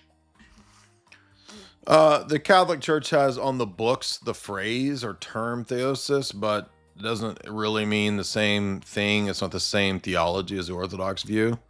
In the Roman Catholic system, it's also not really the same as Protestants. Roman Catholicism is very focused on sanctifying grace and penance and merits. And those are pretty much ideas foreign both to Orthodoxy in terms of merits and Protestantism in terms of salvation by faith alone. So I would say all three actually have very different ideas of what salvation is. So it's difficult to speak of overlap because Rome uses a lot of words and terminology the Orthodox use, but they have very different meanings between the two systems. Right. I mean, I've heard people say, they believe in theosis, and I've read someplace that they don't believe in theosis. So if you heard the first caller, right? If you go back and listen to the first caller, his question is actually this very issue. And the point is that they believe in the idea of being divinized, but the problem is that they believe in created grace. So the grace itself is a creature, and we would argue that if it's not uncreated grace, then it's not actually deification. It's just another created thing saving us, and creatures can't save us. So Jesus says in John 17 that he came to give us a share in the glory that he had with the foundation with the Father before the foundation of the world. God's glory is not a creature.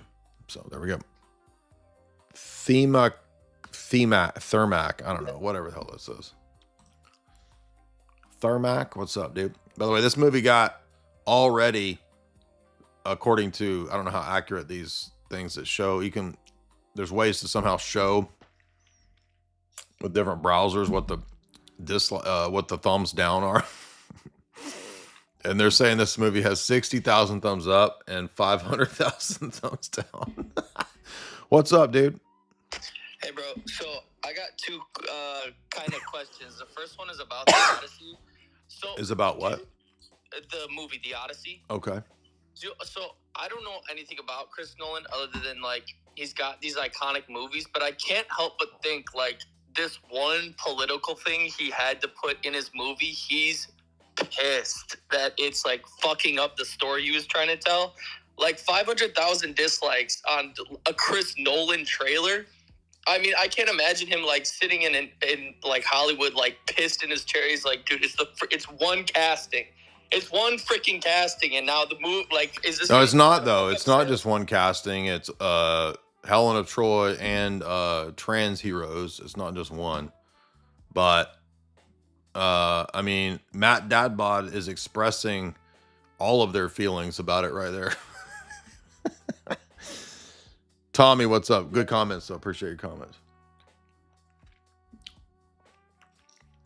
Yeah, I mean, Christopher Nolan, unfortunately, sadly enough, he could have made a good version of this, but people are sick of this shit. But they just want to force it down everybody. So Tommy, what's up, man? I'm mute. What up, bro? What's on your mind?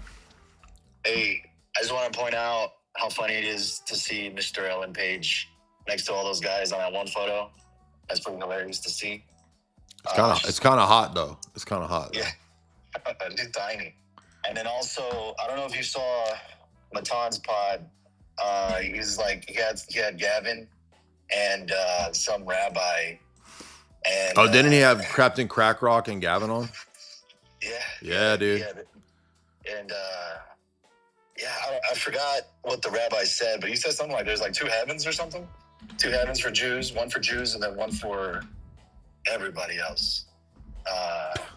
So I don't know. Is that accurate? I don't know all the ins and outs of Talmudic theology, so I've never heard that. But this looks like a wild party right here.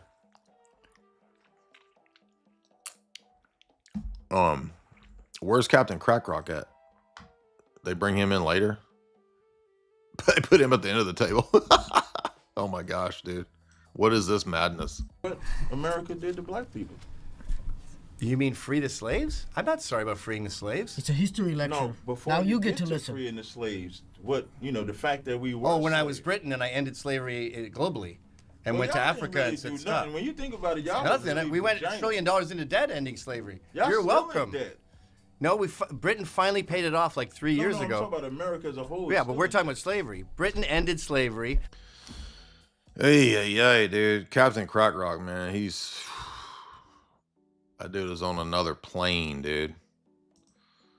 By plane, I mean soul plane with Snoop Dogg. What's up? Tactical Ortho. Dude, I don't know if I can handle that podcast. That would be too much, dude. I'd rather be watching the trans heroes over there on the Odysseys. What's up, man? Tactical Ortho, bro, I'm mute. Sorry about that. I was going to say 2 things. Is like, one, I don't know if you've kind of seen that everyone's crashing out because Trent Horn apparently had a debate where he got a little fathy, which is a little odd. I've been hearing this. I thought we weren't supposed to say bad words and talk about improper things. That's what I said. I was like, that seems a little fathy for Trent Horn. I thought we weren't allowed. I thought only Jay was the big meanie. I will also say, as a young man, I, like many others, thought Elliot Page was quite attractive, and we all wish we could see her in other ways. You done fucked up, dude. You said Elliot was hot. You just said Elliot was hot, dude. Ew, gross. Oh, man. Get out of here. Gay, dude. Gay. Get out of here, dude. Gross. You need to go to confession right now, dude. Got Ortho Bro saying Elliot Page was hot, dude. Get out of here. Get out of here. Get out of here. Philip, what's up, dude? Trent was tripping, bro. Is Trent going to say I'm not a bad person anymore now? Since he got sassy with that dude?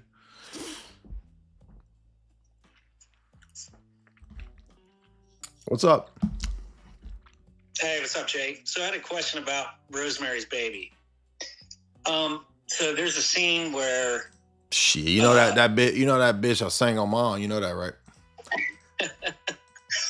So there's a scene in Rosemary's Baby, not Rosemary's Baby, but Rosemary sitting on the floor reading the book that Hutch sent her, and all of them witches. And she's kind of spazzing. And Guy comes in and he takes the book off her and sets it on the bookshelf. And like the way he sits it on the bookshelf, he sits it like kind of horizontal, just laying on the books. So you just see on the spine all of them witches, and then you see all below it like some book about sexual or female sexuality, male sexuality. Yeah, I covered this. Yeah, I covered this in my podcast on all the books that are on the shelf. Okay. Go ahead. But, Go ahead. Remind us. So what? Oh, and then you have Sammy Davis Jr.'s autobiography at the end. Yeah, that's in my podcast. Yep. Okay. Well, I looked it up just because, I'm just like going back through and like looking at stuff. And so Sammy Davis Jr. did join the Church of Satan. Right. But he didn't join it, he was introduced to it in 1968. But Rosemary's Baby came out in 1966. So I'm just like, what did Roman Polanski know? Or, is there anything that I... Well, no, he was probably still partying and in those circles even before that. Okay. I mean, that would be my guess. That would be my guess. Because Roman Polanski was doing kind of satanic adjacent stuff way, way early. Even when he made Fabulous Vampire Killers, which was really early. And for those that are interested, this is my podcast on Rosemary Baby right here. And we covered, I wasn't sophisticated enough to put all the images on the screen back then, but I do mention that because I remember it being in the notes. So I'm not trying to steal your thunder, dude. I know that I know you're a budding film detective like myself. So yeah, no, I appreciate it, man. But yeah, that does remind me of let's see when he made Fabulous. It's kind of a comedy, but he talks about Luciferianism in it, actually, which is odd.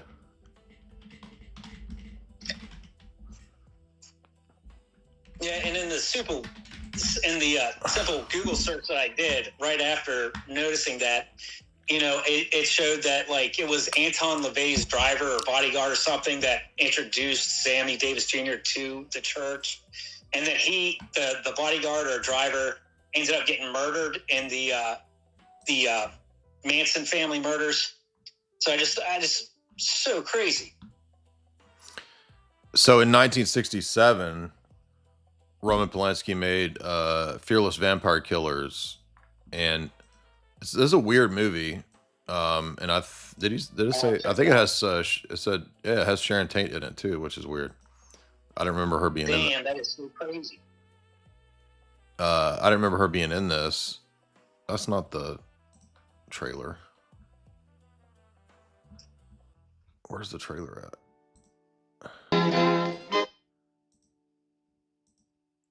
Anyway, it's a weird movie. It's not a bad movie. It's bizarre. And it mentions the vampires as essentially, it's an allegory that they're the satanic Illuminati. So, and they're called the Luciferians in the movie. So I think he was already toying with this much earlier. But great points there. I'm glad to get into some of these other topics. JG, what's up, dude?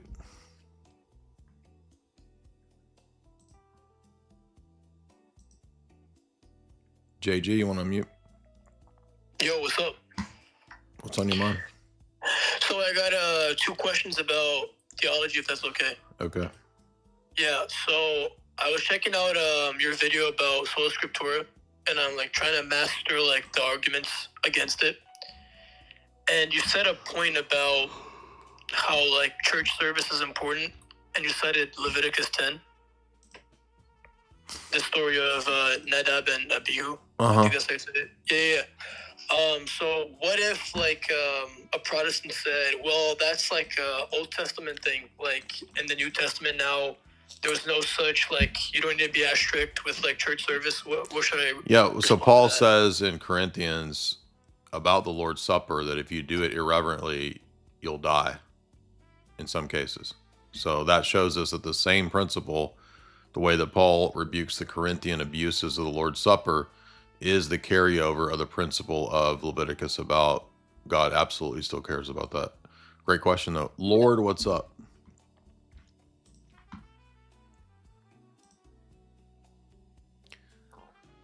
Lord, unmute.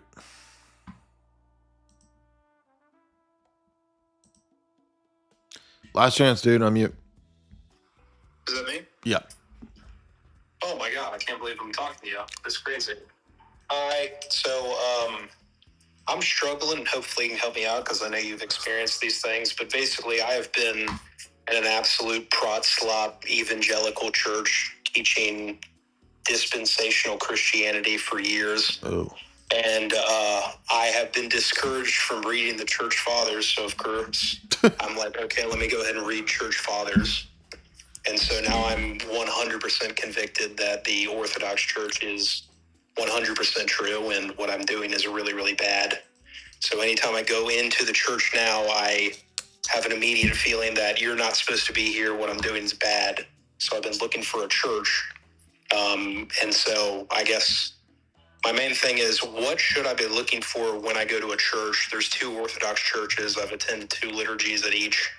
I feel like the Greek one is probably the one to go because they have a bunch of people my age and they kind of concentrate on theology, and the other one's kind of like filled with a bunch of old people. And then the other one is, how did you deal with falling out whenever you left your Protestant church?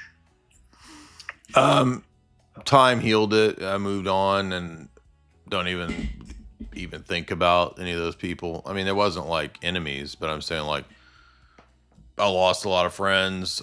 I think I kept 1 or 2 friends from that time period. I have one friend I'm still friends with from the Protestant days, but I mean, that was 26 years ago. So, you know, I'm so far removed from it. I don't ever think about it really. But yeah, I mean, just keep going to all the ones around you, and I think you're going to find a home where it sounds like you've already made a decision, because if it's a bunch of like boomers at a Greek church and they don't care about theology, you're probably going to prefer the other one. So, good question though. Yeah, this was a good one to come up to. I'm actually meant to, this came up a long time ago, and then Conrad reshared it. Remember that Klaus had a bust of Lenin? And everybody was like, why is this mega capitalist got a bust of Lenin? Exactly, dude. That's what I've been trying to tell y'all. When are y'all going to listen to what I'm saying?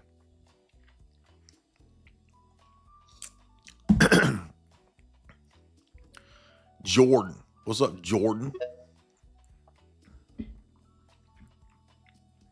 Jordan, what's up? Yo, what's up, Jay? Is there a specific topic tonight? The question I had is not really. Oh, okay. I just wanted to talk to you about your Star Wars views. I saw your tweet. I think it was a couple of days ago, or like the other day. You were talking about Vader being a protagonist of the 6 films. Mm-hmm. I kind of agree with that. I just wanted to ask you, do you think that the prophecy of him bringing balance to the Force was by him or by Luke? I always thought it was about Vader. Okay. Yeah, because some people would say Luke. Could be. But when doesn't Qui-Gon Jinn say something about that, about Anakin though? I mean, it's been a while since I watched the Phantom Menace and all that, but does he say that at all? Yeah, pretty sure the prophecy was, or I think he assumed it was him. I don't think he was too sure, but he had like. Okay, so he said it, but it was up in the air as to whether it would be. There also might have been some implication too that, and I don't know how much of the story beyond Return of the Jedi was in the mind of Lucas, because I know later books were written by fiction writers outside of that, like Zimmerman or whatever his name was, that wrote the later books. But there was also this idea that it might have been Leia and Leia's kids could have been also the fulfillment. But I don't know that back when Lucas, if I remember, because I used to be like a super Star Wars person nerd in the 80s and 90s, right? Before they woke it up. I seem to remember reading one time that George Lucas had written, but when Star Wars came out, he had written the first trilogy. So whatever is in the first trilogy is what's canon early on. So I don't think that he would have necessarily been thinking too far into like Leia's kids. So that would mean that it has to be Luke or Anakin. But I don't know how much of Phantom Menace and all that he had in his mind back then either. So that would lead me to think that it was probably Vader. Yeah, I would say the first three, the original trilogy, that was, I guess, more focused on Vader, and then the three after that, I've heard. I have a friend that used to discuss this where he would say the like 1, 2, and 3 were focused more on Palpatine and how he came into control and overthrew the Jedi. Sure. Overthrew the Jedi Order. So, but I don't know. I guess it could sort of go both ways.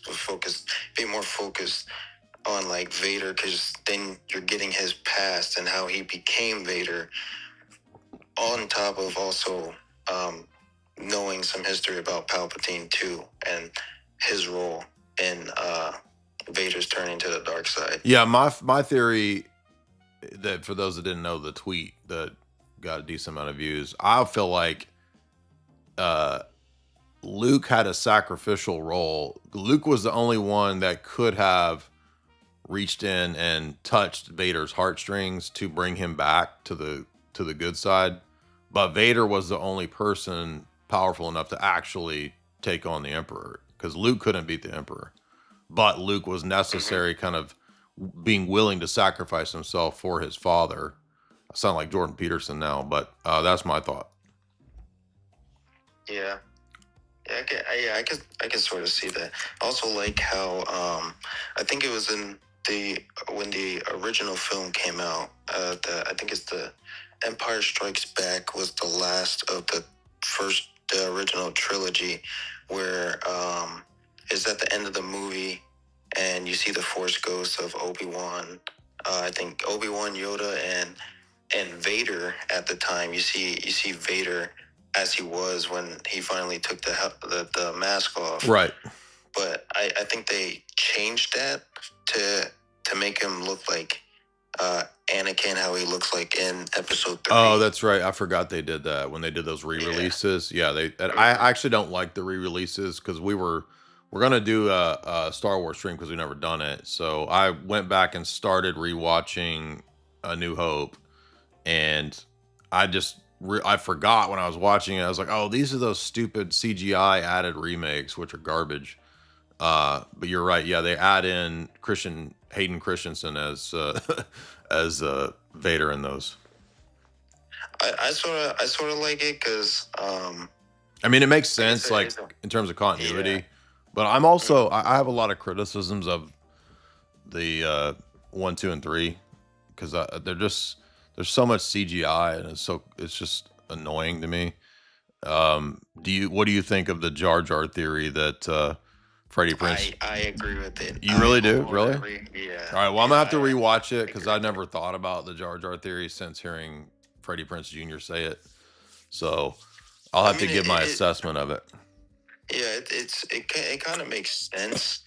I I guess if you sort of break it down, because people would be like, well, there's no way a character as dumb as Jar Jar could like make it through an entire series unless it's just purely thrown in there for like gag. Well, Lucas, I thought, he put that in there because he was like, well, I made the first 3, they're kind of kid movies, and we had, Jim Henson doing puppets as for kids. So my thought was always just they threw Jar Jar in there to be some stupid,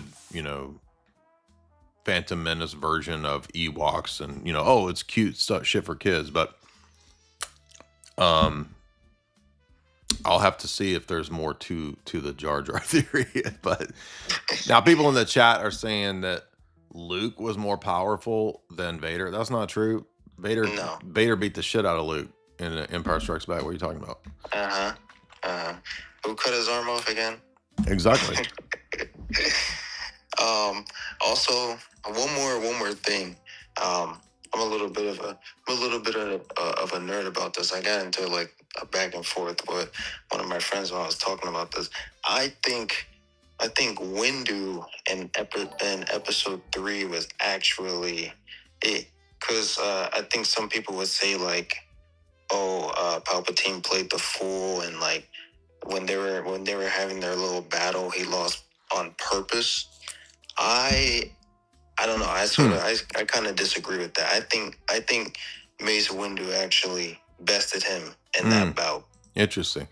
Again, I haven't watched the first 3 in probably 5 years, so I'm gonna have to go back and reassess all that. But that's a great call, Jordan. Appreciate that.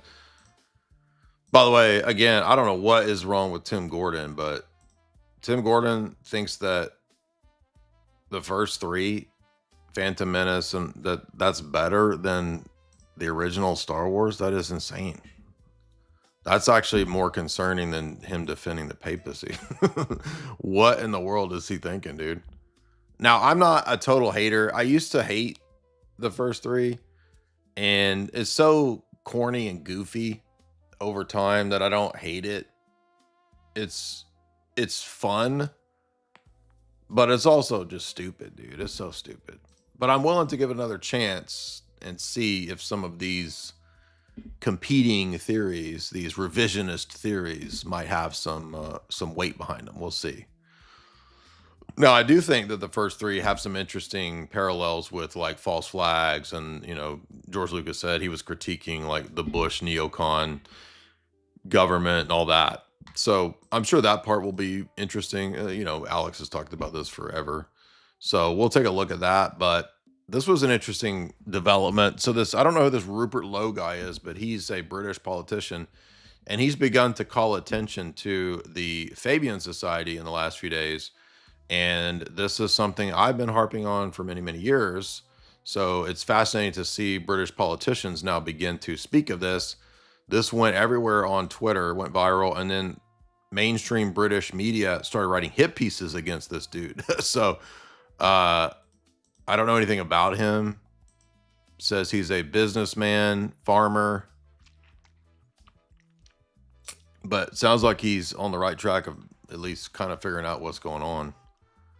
And if you're getting the Telegraph writing hit pieces on you and you're talking about Fabian socialism, you're on the right track. And remember, we did this chat with that British bloke, Lewis Brackpool. He's a cool dude here. This got a lot of views. We got, I think, 50,000 on YouTube. We got 150,000 over here on X. So we got a couple 100,000 views on this one. Really good breakdown. He asked me to come on and talk about the history of the Fabians. So check that out if you missed that. Maybe some of these British politicians watch some of these podcasts that we did. And then, of course, we did the Johan Ratiu book, which is a crucial reading. Almost 50,000 views on that one. If you didn't see that, these are really good. This is not antithetical to talking about the Rothschilds and Big Z. Rothschilds funded Fabian socialism, so don't bitch at me about this shit that I always get bitched at endlessly about. All right, so let's move on. Next questions. No catechumen questions. Don't ask me catechumen questions. Go ask your priest that. But You want to talk about anything else? Star Wars. Let's talk about something else in the catechemic questions. What's up, man? And by the way, Leo's ideology is Fabian socialism. People are figuring out. We got the ortho bros in the chat being like, oh, this is actually Gaudium et Spes in action. Exactly. What's up, Luis? Hey, Jay. God bless. And how are you? Good. Good. So, first and foremost, I'd like to say I like your stuff. I'm a fan. And also, and then here comes the part where you say I'm a piece of shit. No. I'm just joking. It's always a setup. Like, bro, I really like what you do, but also you're like the worst piece of shit ever. But go ahead. Yeah. So sorry. I want to give you some context. So I grew up as a non-denominational, but I was like in the faith. So in 2022, at age 14, I converted to Mahayana Buddhism, and I took that too serious, like very serious, that at one point I wanted to become a monk. So 2 years later, at age 16, I came back to Christianity, but I didn't know whether to be Roman Catholic or Eastern Orthodox. Because when I was Buddhist, I was also researching Christianity at the same time. But I also knew that there was something wrong with Protestantism. So my friend was friends with this Greek Orthodox at my school, my old school. So he taught me a bit of Orthodoxy. And so I did my own research, just a little bit. So I looked up, by the way, I live in Indiana. So I looked up near Orthodox church around me, and what popped up was the Evangelical Orthodox Church, if you're familiar with that. I mean, I knew about one that existed in the 80s that became Orthodox. I don't know about what that is. That church, it became Orthodox in the 80s, but some of them still. Oh, some of them didn't. Okay. Yeah, so like, there's one in Indiana, there's one in Canada, and one in Sweden, like a few in the States. It's a dying church, but Indiana. So there's one, and there's a few Orthodox churches here in Indiana that used to be Evangelical Orthodox, but they eventually went in the Canonical Orthodox Church. So I was in that church for almost 2 years, and then I left back in November of 2025 to be in the Eastern Orthodox Church because, I actually started doing more research on Eastern Orthodox Church. And so I left. I went into Bulgarian Orthodox Church. And so I'm a catechumen now after 2 years of researching Eastern Orthodoxy and attending my parish of 6 months. Mm-hmm. So my brother, he started doing the same thing with me, like, because when I came back to Christianity, I was teaching him about Orthodoxy. But so when he started looking at it, and we went to the Evangelical Orthodox Church, because at first I thought it was Eastern Orthodox Church. I didn't do that. I didn't do enough research at the time. But we both thought it was an actual Orthodox church. So okay. When I left that church,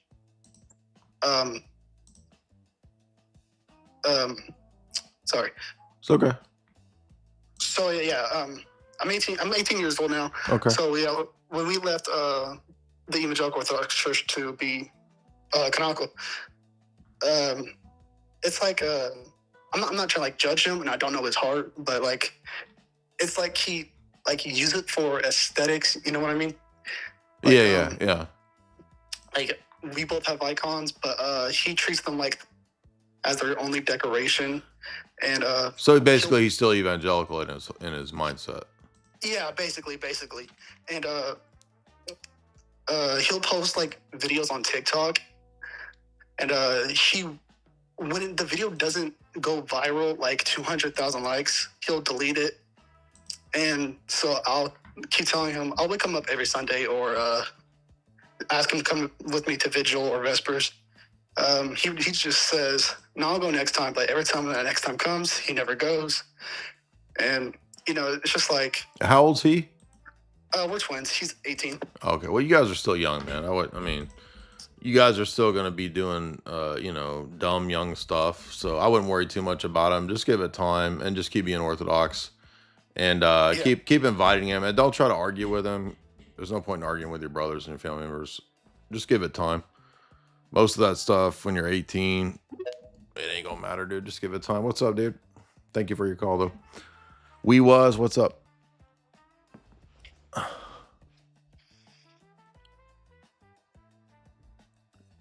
How am I getting wrecked? Getting wrecked on Tu Quoque? What's up, man? Hey, Jay, how you going? We chilling, bro. Jay Dyer. Hey, just want to say thanks a ton. I'm a catechumen in a Greek church, but a lot of thanks to you. So thanks for that. Good. What's on your mind? You were just talking about Rupert Lowe and the Fabian stuff. Mm-hmm. I'm from a Protestant background, but I love C.S. Lewis and the Narnia stuff. And Right. I've been reading the I do too. trilogy the last year. Yeah, it's awesome. I love your stuff on Hideous Strength and the Nice Institute and all that stuff. Oh, but, thanks.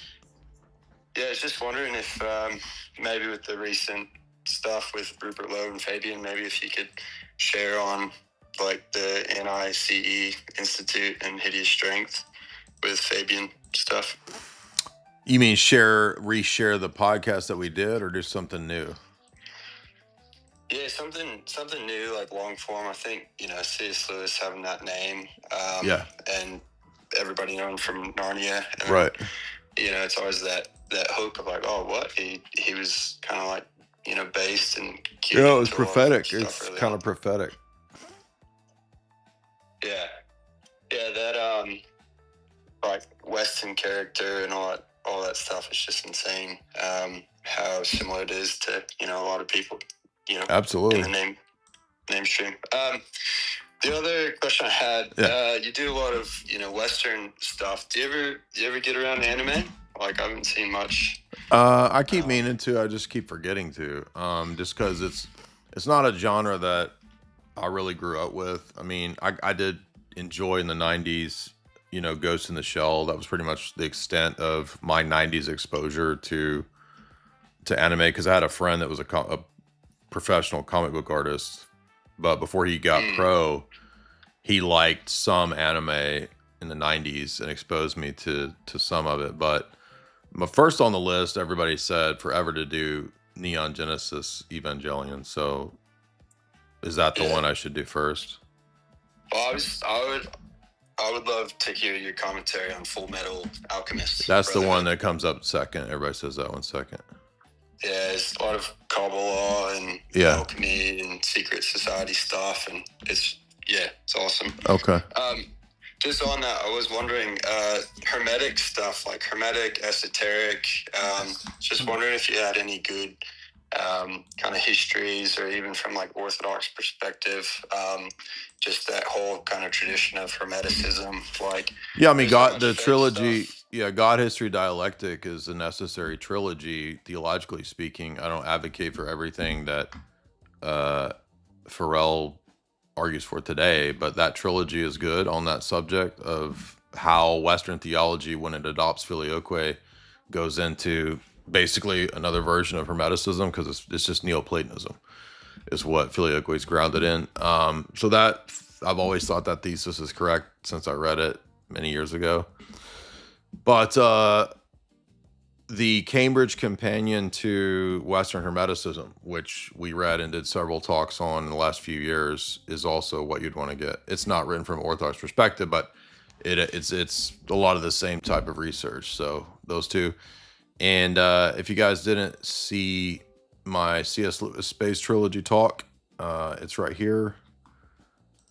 We did one for Lord Voldemort too, and we brought in Tolkien. It was Tolkien and Lewis, and that one got like 500,000 views across all the different platforms. I need to dig it back up, and maybe some of the Clips channels can get that. I don't know if Band.video still exists, but it's probably on my X. So here is the C.S. Lewis Space Trilogy talk. It's the first half. And then let's see if we could find... Probably on X. Tolkien, C.S. Lewis. It might be still on Alex's profile. The only thing about X is that the search function is the worst, dude. It does not find anything. It finds literally everything that has nothing to do with what you're looking for. I don't know why the search is so... You'd be better off searching Google to search X.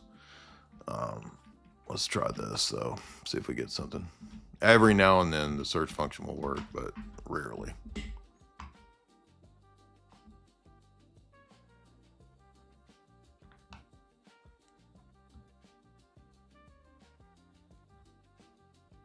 Of course, it's not going to work.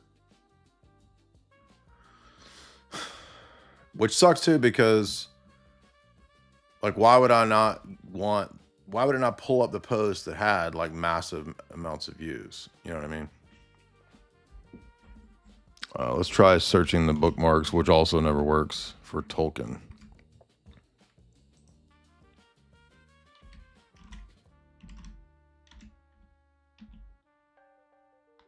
Oh, here it is. It actually came up.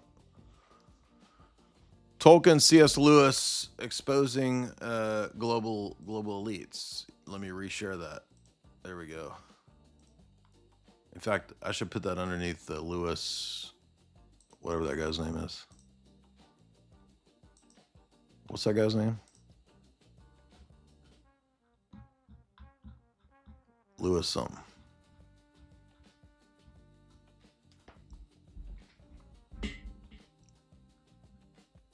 Wouldn't it be funny if Hassan and Sneako actually did get deported? That would be really funny.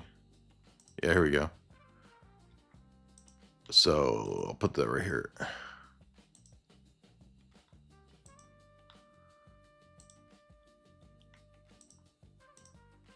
I can't believe I actually found that. You can never find anything on there. Carpet, what's up, dude? We got to read some super chats too. Y'all having fun tonight? What's up, man? Hey, Jay. Hey. Hey, I got a date. You cut out. You what? I'm an inquirer into the Orthodox Church. Still, I'm trying to become catechumen. Okay. I'm an inquirer into the Orthodox Church. Okay. I'm trying to become a catechumen. Okay.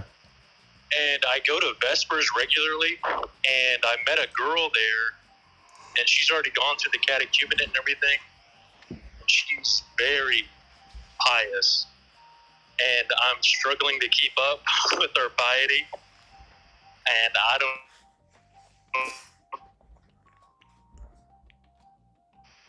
You're cut out again. You don't know what? I don't know how do I keep up with her, because she's doing evening prayers and everything like that. I'm just an inquirer, so I don't know how to keep up with it. Well, I mean, by keeping up, just doing prayers. I mean, what's the thing to keep up with? What do you mean? Like, she's very devout. Like, I'm not, like, I'm trying to get more used to the church, but I don't know how to keep up with her. I don't know, man. I don't know what to tell you. That's a difficult one. I mean, man, you guys bringing me these like impossible questions. I don't know. I mean, I would guess just like all the other, like just give it time. And if, you know, if in time, if she like continues to be a little too much for your taste, you know, maybe you need somebody not as intense. I don't know. But usually time, again, most problems that we have, they're healed in time. So also, though, I mean, you got to take the lead, dude. You can't be letting somebody else lead. You got to take the lead. And that goes for all of us. Kana. This is the love. Tonight is the love line. You talking to Dr. Love tonight. What up? What up, Dr. Love? Big What's fan, on your man. mind? Honestly, I was just listening to you. Let me start by saying I respect you. Honestly, the only people I watch is you and Father Spiridon when it comes to orthodoxy, and I'm really thankful for that. Secondly, or what I wanted to ask you, was why you weren't interested in anime when with animation you could see all kinds of things that you can't really see with actual people. What do you mean? Well, like you had mentioned Evangelion, and without giving it away or a lot of way, like you see like the blood of the sea and like the third impact and angels coming out of the earth and a whole third of the world being basically eliminated. It's all kinds of things. So you can't really show that in a real film. You know what I mean? You could do a lot more in animation. And I feel like we see a lot more that they're trying to. Oh, interesting. You know what I mean? I mean, yeah, I guess it's just something I never thought about because I never really got into the genre. I mean, but what would separate that from like comic books? Because I mean, is the same principle, or would you argue? I would say it's more imagination. I guess it's a little more imagination than when you're actually just watching it and it's in front of you. No, comic books. Like what would differentiate that from Marvel or some shit like that? Well, like I was saying, you're reading it. You're looking at panels instead of like when you're watching anime. It's literally happening right in front of you. Is that? Oh, you're talking about watching anime, not reading anime. I thought you were talking about reading. Okay. I'm talking about animation anime. Oh. And like why there's so much like I don't know. Like I'm a big Dragon Ball guy, but like having Mr. Satan and 666. Well, it's actually funny because Mr. Satan is the weakest character in Dragon Ball Z, but there's a lot of symbolism in there. So I was just. I guess it's just an age thing, just because I didn't grow up with it. Like I know a lot of you guys, that's formal, you know, like that's normative for your formative years, and my formative. Go ahead. I feel like Akira. I feel like there's a lot of different anime. You're like from the 2000s, 1990s that were. Yeah, but what I'm saying is that even though it was in the 90s, when I was in the 90s, that wasn't popular. So what was popular was just the shit that I was into. Well, I wasn't into pop stuff, but I'm saying like I liked techno, I liked movies, and movies in the 90s, you know, was like Quentin Tarantino movies was what was cool. So how about The Matrix? What did you feel about? Yeah, I went and saw The Matrix in the theater. I thought it was really cool when it came out. Yeah. Did you immediately recognize the symbolism? No, I was like 17 or 18. I liked movies, but I didn't understand symbolism at that time. Gotcha. Well, I hope you check out Evangelion and you write your little report on it. Okay, and do you think it should? Didn't the other guys say Full Metal Alchemist was better? It's not as like Full Metal Alchemist is more like politics and. You know, okay. But I would say Evangelion is more like has to do with the spiritual. That would be my take. Okay, well, yeah, I mean, I'm not averse to checking these things out. I mean, so I think the younger dudes just don't get what it was like in the 80s and 90s. So keep in mind, like we didn't have internet, right? So you're only exposed to new stuff in various sort of niche areas of avenues into subcultures, right? So like, because I had a buddy that was into comic books and ended up drawing comic books, he was always my gateway into areas that I would not have been exposed to otherwise. And so I remember he's the one that like got me in the 90s to come over and was like, hey, you got to come watch Ghost in the Shell. I was like, what is that? He's like, well, it's this anime thing. It's popular. This was when I was in high school. So this was like 1996 or 7. And I remember thinking, oh, this is pretty cool. I mean, we liked it. But even he was like, you have to understand the 90s, even anime in nerd circles, if you were into anime in the 90s, you were like super niche nerd. Okay. I knew one dude in high school that was into anime, and he was the nerdiest dude in high school. and he was learning Japanese to read manga. Dude, his name was Nathan. That dude was crazy. He was half crazy. So for all of us, like, we immediately associated that with like the crazy dude. By the way, I think that guy actually was kind of crazy. So, but I do remember no, this is a TV show. This isn't it. He got me to watch the original 1995 one when it came out, and I was like, that was actually really cool. It was very influenced by Blade Runner, so there's a lot of like Western stuff, as much of Japanese culture is influenced by. And I did like it. I thought it had some, really cool art. I didn't even hate the Scarlett Johansson movie version. I thought it was all right, but I know the fans didn't like it, but whatever.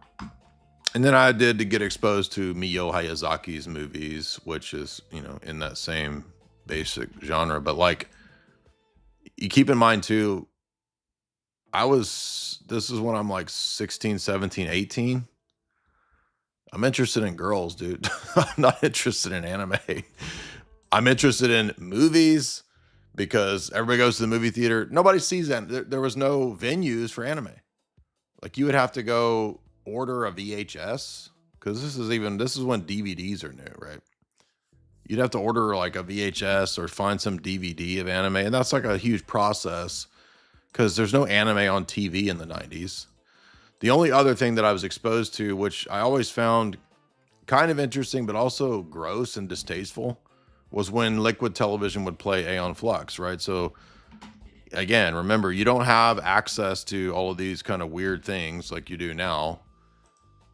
And in the 90s, you would have MTV late at night would play Aeon Flux, and that was like the only other exposure that anybody had to anime. The dream to awaken our world. You're out of control. I take control. Whose side are you on? I take no side. You're skating the edge. I am the edge.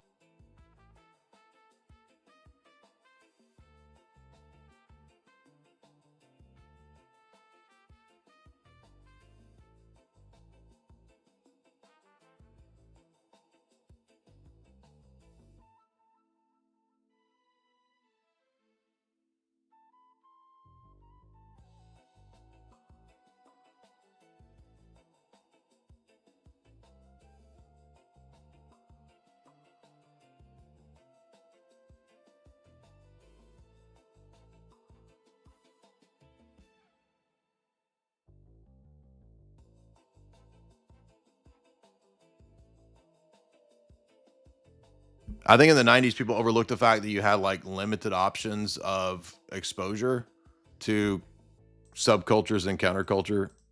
So I'm not going to watch a cartoon with dudes licking other dudes' nipples, which is what the villain in Aeon Flux was always doing. I'm like, this is gross, dude. Why would I watch this? I'm going to go watch Jackie Brown because it's in the theater. And I'm not going to take my date to go watch the villain licking other dudes' nipples. I'm going to take my date to go watch Pulp Fiction or Jackie Brown.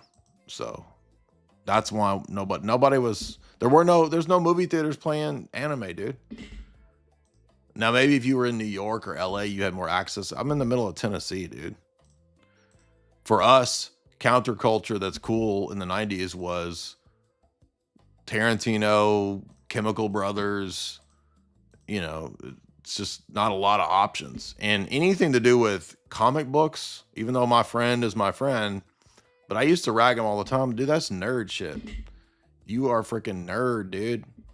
And he was a smart, funny guy, but he was in the nerd sphere.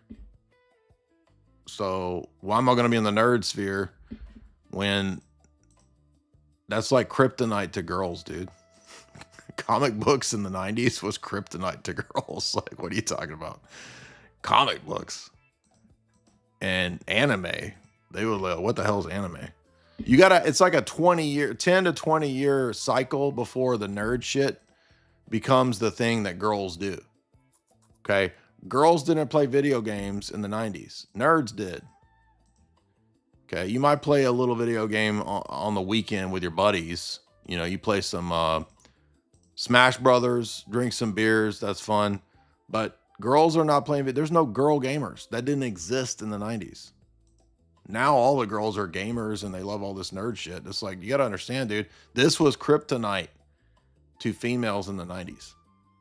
So that's why I wasn't into any of this stuff. All right, we got a lot of super chats. Tip Time says for $10, Jay, David Wood woke up covered in sweat from a nightmare where you were Rasputin whispering mystical secrets in the ears of Putin. He calmed himself down, determining the probability of Christ's resurrection with his calculator app. Yeah, it's that Bayesian analysis he's got going. Top Lobster, $10. Thank you for your work. You were my first foray into Orthodoxy. I was baptized in December 2024. This is my first super chat. Thank you from the bottom of my heart. Well, thank you, dude. All right, any questions? We got a lot of people still in the line here. We got like 13 people lined up. Anybody who got questions not about catechumen stuff? Anything else? Geopolitics, movies, art, nerd shit? You can raise your hand. I'll go to you. But don't ask me about diet, calendar, girlfriend with the pious girls at church. I don't know what to tell you, dude. All right, we got one right here. So, Into the Furnace. What's up, man? And then we'll go to Max. Yo, what's up, brother? How you doing? Good. What's on your mind? Yo, I got a couple things for you. I want to shift gears. I got 69 different catechumen questions. I'm just joking. So a couple things. I actually wanted to first, given you were talking about movies and anime and stuff, I have a YouTube channel I can point you to. This guy, he does these shorts, and he goes through movies, animes, and stuff like that, but his presentation's really, really cool, and there's been a few things where I've seen the short, and just from the short alone, I've actually gotten interested in watching some stuff. It's called It's Just Cinema. It's on YouTube. Super, super good, high quality. You should check it out. I found some really neat stuff just from looking at his channel. It's Just Cinema. Yeah, he does longer videos of film analysis. So I watched a Andrei Tarkovsky analysis on his on Stalker. Mm-hmm. He had a good one on there. Okay. But his shorts are really good because they're quick to the point, and then he kind of the way he presents it, super cool. So anyways, I wanted to give you a shout out there because he does a lot of anime stuff on there too. Yeah, I'll check this channel out. Appreciate that. Yeah, I'm always on the lookout for that kind of stuff too, because I do watch that kind of stuff here and there. Every now and then a good film analysis type of podcast or YouTube channel pops up. I'll follow it.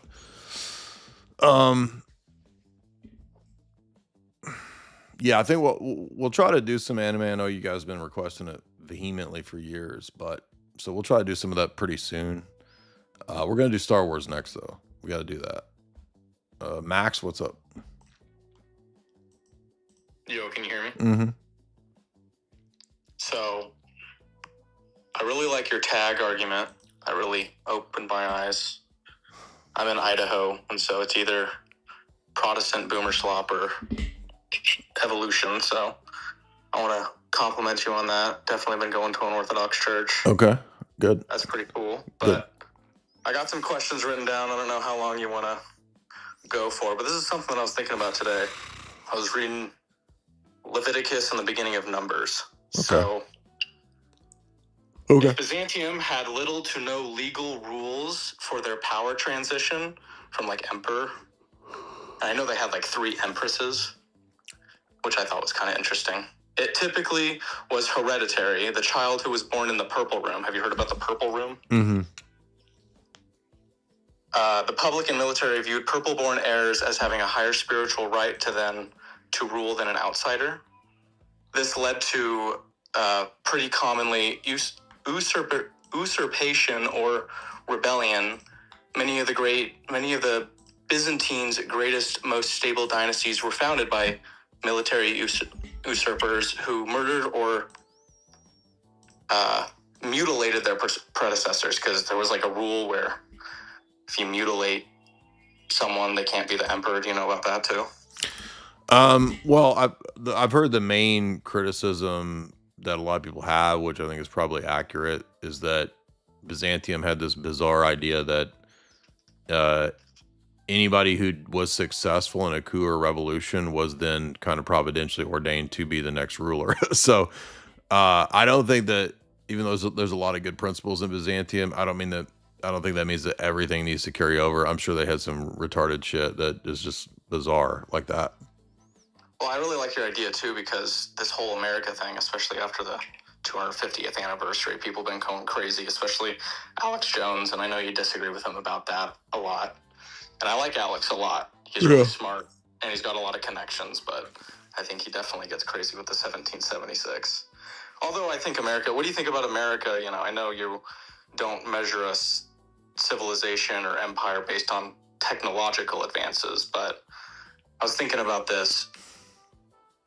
Didn't they, you know, not solve world hunger, but through technology and, you know, medicine and stuff, a lot of people were born. I mean, the planet's at almost 8 billion. Wouldn't that be a good thing that America did have a big influence on?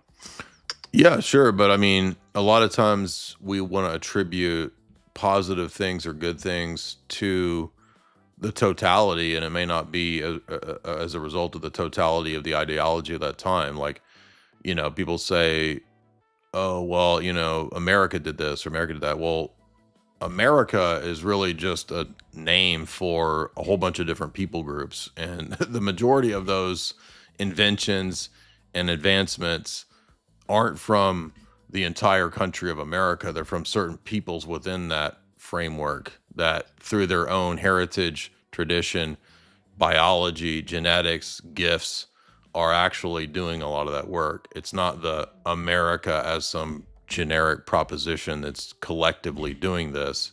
It's people within a specific framework. So that's what I would say. But appreciate your question. I mean, I got time for one question from each person, but I mean, I don't know that, you know, for example, people say stuff like, well, look at all the Renaissance Catholic art. Isn't Catholicism good? Well, I mean, those people could have been talented artists outside of papism, right? So in other words, we don't collectively attribute and appreciate, you know, the Renaissance masters' skill set to the papacy. I mean, there's a role or a degree to which the papacy is a patron of some of those arts. Okay, but it's not like Catholicism is what, as a collective entity, creates the art of Michelangelo.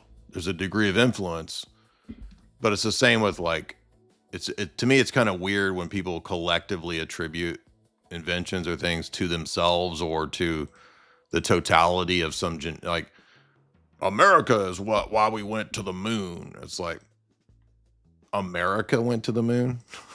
It's just stop and think about just the phraseology itself is like, America didn't go to the moon. What are you talking about?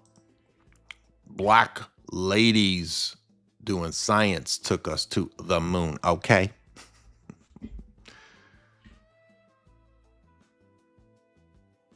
All right, we got a lot of super chats. I will take another question, but it's got to not be a catechumen question. Anything else? And not tag. No tag or catechumen questions. What's any more? You got any more questions? No tag, no catechumen stuff. If you ask me a catechumen tag question, I'm going to warn you right now, I'm just going to leave. So don't try to slip it in and then call me mean. Boss, what's up, Boss Hog? Yo, hello? Hey. Can you hear me? Mm-hmm. Jay, what is up? So I got two questions. With your new album coming out, will you be doing a pre-album freestyle? And what are your top 10 rappers? I don't know when the album will actually come out. I mean, I did sign up on BMI to be an artist because that has something to do with getting the music on Spotify but they never replied. So I guess I've been rejected from BMI. I'm not technically an artist. I guess if I was, you know, like Helen of Troy, I would be accepted. But as a white BIPOC person, you know, I am oppressed at the moment, okay? I'm a little oppressed at this time, and I'm out of coffee, so I just don't know what to do.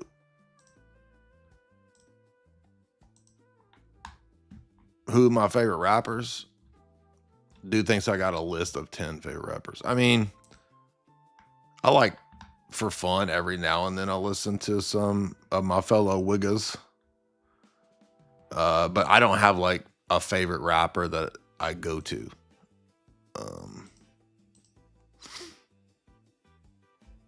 Let's see. When I play a rap song, I might play a Paul Wall song here or there. I don't know if I'd say he's my favorite. I like Riff Raff. I might play a little Ice Cube.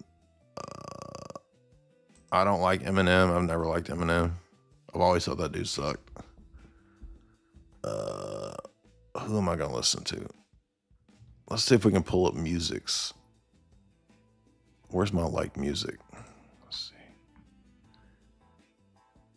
I thought I had a playlist of music somewhere. I don't see it. Where's it at?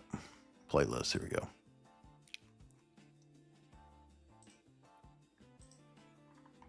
Did I add any rappers to it recently? It's a lot of techno in there.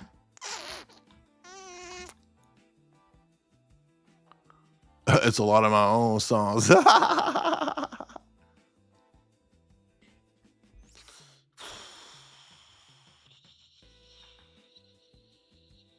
don't even see any rappers popping up. I just play a rap song every now and then as a joke.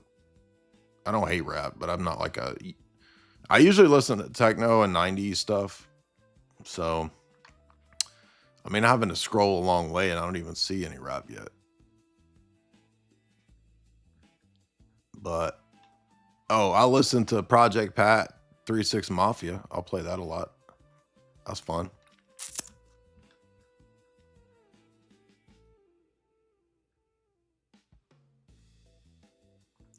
You know it's hard out here for a pimp. Hard out here for a pimp. When he trying to get this money for the friend. There we go. That's the extent of my rapping, dude, right there. And then my own songs. I'm always playing my own rap songs. Who's my favorite rapper? In every one of the spots is me. From number 1 to number 10 is me. All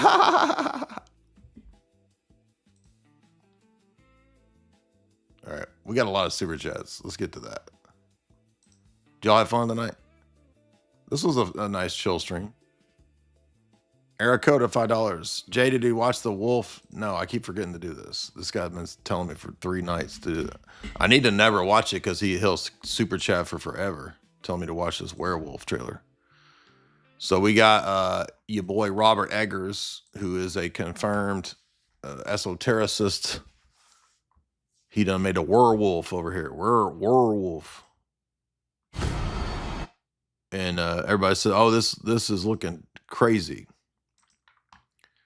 So I can't play the whole trailer here. So we got our vampire font, of course. So we got the Lycans is over here ripping off the font of the vampire. Vampire. All right, we got the moon. We gotta have that. Can't have a werewolf movie without a moon, dude. We got a bearded hobo man. We got an obligatory young boy. All right, we got a Franciscan monk out here trying to lead young boys off to touch butts or something. All right, it's already looking dark. We got a demonically possessed Franciscan. They're doing folk rituals. Embrace it.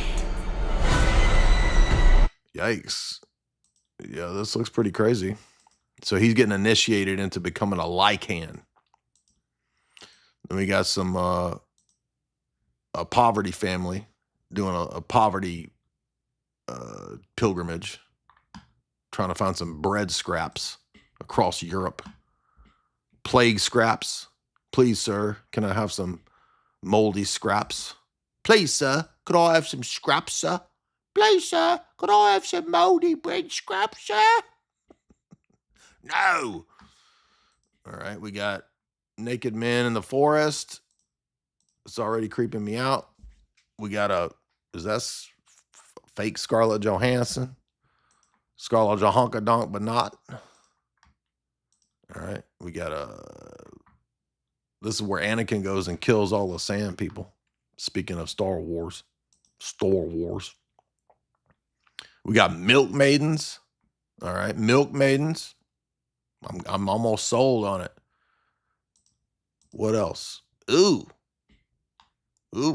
That bitch off the screen, dude. That's freaking.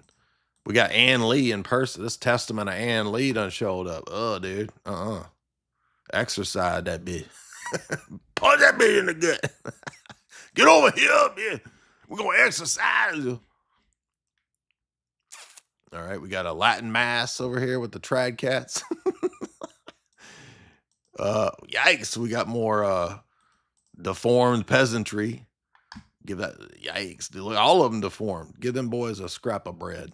Get them off the screen. We got possessed bitches over here. We got, what else? We got a bucket of goo, a slop bucket, more deformed bitches. I don't know. This movie is grossing me out already. We got frothing at the mouth. This looks like a scary movie. I'll give you that. So there you go, Arakota. I finally did the summary of the movie for you right there. This will be a whole thing. I'll start doing movie summaries in the style of what we did tonight with Odyssey and Werewolf. And that could be its own little clip, dude. That'll pop off, get 1 million views. Then you don't even got to watch the movies. You got my summary right there. I just told you the whole thing. Spoilers. Instead of a spoiler alert, it's a spoiler celebration. Spoiler party. We'll call it a spoiler party. Mike says for $10, I'm Roman Catholic J. I follow your channel. I like the apologetics, geopolitics. This is hilarious content. Thank you, man. You are still welcome to be here and to super chat, even as a papist. To thee we sing, $10. What happened to the Georgia Guidestones? Well, didn't a bunch of people make it go pop, pop? How will we survive without them? Well, I mean, the ideology at least didn't change. What's up, Dostoevsky? Thank you for that. Raymond says for $5, Nick Mattel also did a debate and destroyed Sneako. What did he debate Sneako on? But the R-tards still follow the R-tard Sneako. That's the thing. It's like you can demolish these people in debates, and the retarded audience follows them even more. It's like, is this man retarded? Did he just lose the debate? I will follow him even more devotedly. So I need to start becoming more of a retard and losing debates to actually get a large following. I've figured out I've approached this whole thing ass backwards. I am not being a retard enough to be successful. That's what I've learned. That's the actual recipe for success, dude. Storm the Cat, Jay, for $10, I love your thumbnails. Everybody's thumbnails are ugly, dude. I hate everybody's YouTube thumbnails suck, dude. And I'm trying to perfect this art of the thumbnail. And almost everybody's thumbnails are just trash, dude. Just garbage. Garbage. I mean, this Nosferatu dude is that's a good one because it's just him being scary. I hate AI thumbnails. Why am I getting World Cup video? The last thing I'll ever watch is a damn soccer match. Why am I getting soccer match stuff? All these thumbnails suck. All those suck. Everything, all these suck. Terrible. Garbage. AI crap. Slop. Fat dog. That's dumb. I don't understand how all of these shitty thumbnail videos they got way more views than I'll ever get, dude. So maybe maybe my problem is not even thumbnails. Maybe the problem is me. Maybe I'm the problem the whole time, dude. And I'm coping. Boomer Slayer, $10. Did you see the Werewolf trailer yet? We just played it, dog. What did you think? Well, we gave a summary spoiler right there. I solved the whole movie for you right there. I like werewolf movies. American Werewolf in London is my favorite. I'm not a huge fan of werewolf movies. Honestly, just the whole genre to me seems kind of stupid. I've never liked.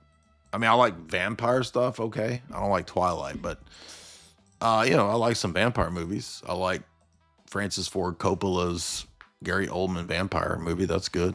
Dracula. I didn't think Nosferatu was that good. But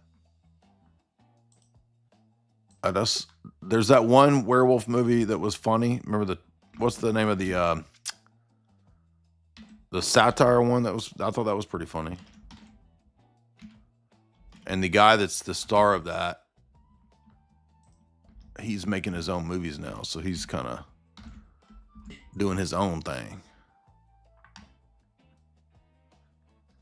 Is it this one? There's two different ones. There's I think I saw this one. It was mid. Person the ice. Wow. This one was a little woke, I think. I don't think this is the one that's really good. It's the one where the sheriff has a drinking problem. So it's not this one, it's the other one. I forget the name of it. But it was a funny horror comedy. Everybody's like, half of Jay's dreams are him trying to remember something. Well, I mean, there's a lot of stuff. I'm sorry I can't remember everything. Do you guys in the chat know the one I'm talking about?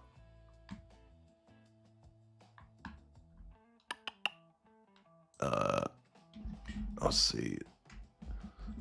It's the one with a drunk sheriff. He's got a drinking problem. I thought it was pretty clever.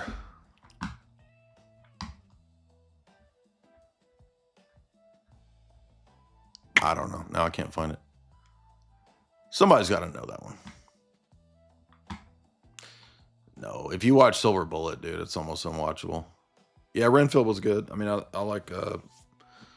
Definitely I like vampires over werewolves, dude. No, it's not the one with the black cop. It's the one with the guy who's making his own movies now. And this was one of his first roles. He's the sheriff. Let's see if we can find it on Google. It's like the only werewolf movie I like.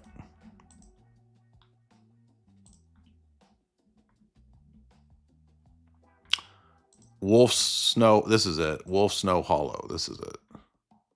Yes. This one's funny. It was actually pretty clever.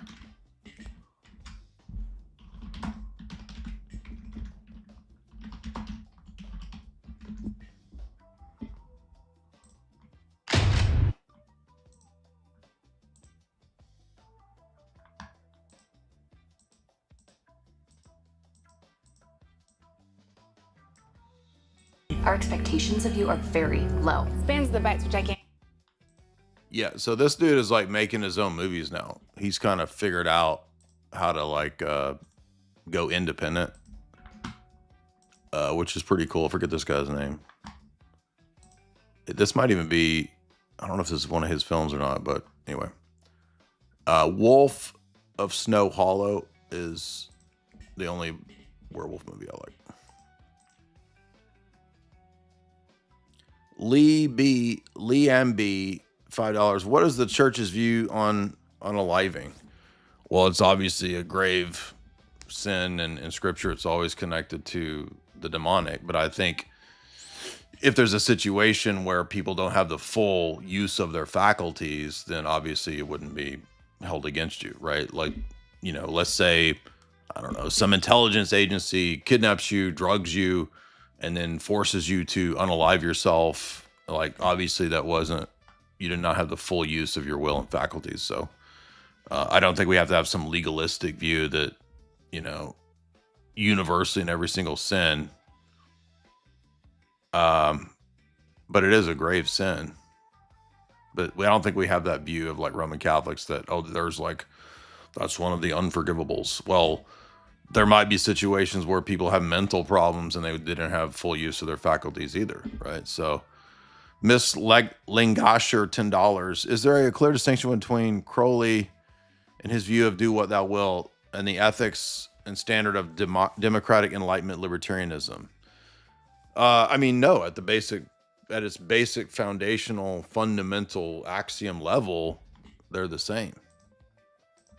And I've been making that point for a long time. Now, obviously the Crowleyans will say, oh, but love under law, love under will, it doesn't mean everyone can do whatever they want. They actually just think it's the inner elite of their sect can do whatever they want. They wouldn't argue that everyone can do whatever they want. But the principle is basically that. Rail to your $35. Are you familiar with Gaspar Noé's Enter the Void? Yes, I did watch this movie. It was pretty interesting and trippy. We did do analysis, by the way, I think 2 different analyses of Tibetan Book of the Dead. And this movie is based on the Tibetan Book of the Dead. It is a fascinating mind F version trip of a movie. If you've never seen it, if you're looking for just some kind of wild kind of mind bender, mind F movie, where essentially this dude dies and then he sort of sees his experience throughout the rest of the film. We've never done a breakdown of it, but I did enjoy it when I watched it. The film is based on the Tibetan Book of the Dead. There's a lot to unpack. You will find it interesting. Yeah, I did like it. Maybe we need to revisit that one and do an analysis of it. But if you look up Tibetan Book of the Dead, we've also done analysis of that. And 2 movies that I also think have a relationship to Tibetan Book of the Dead, Jacob's Ladder and Empty Man. Empty Man gets hated on. I actually think it's pretty good. So it's also sort of adjacent to Tibetan Book of the Dead.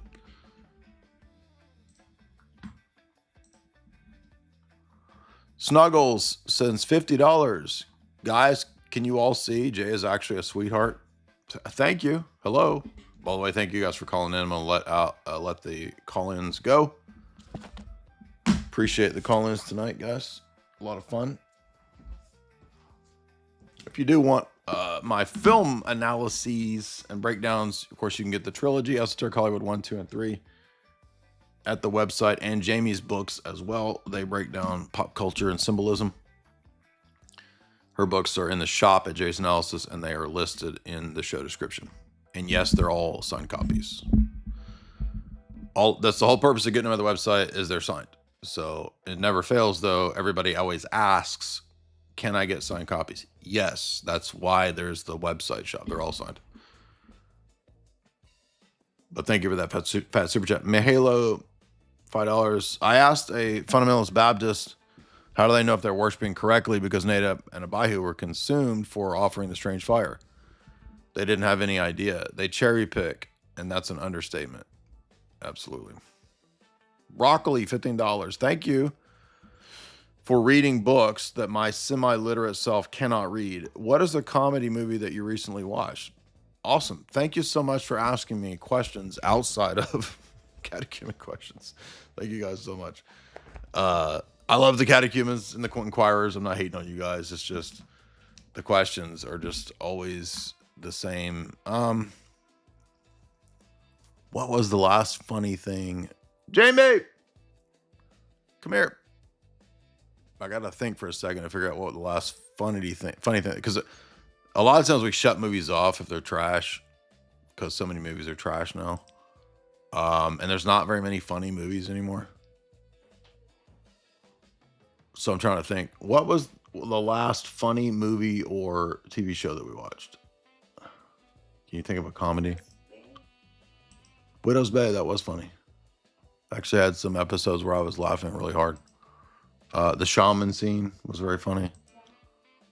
And those guys? Yeah, the Sage Great. Yeah, but that's not a movie. What's a movie that we watched? Can you think of a comedy movie? Yeah. No. The drama was kind of funny. Yeah, that's not a comedy movie.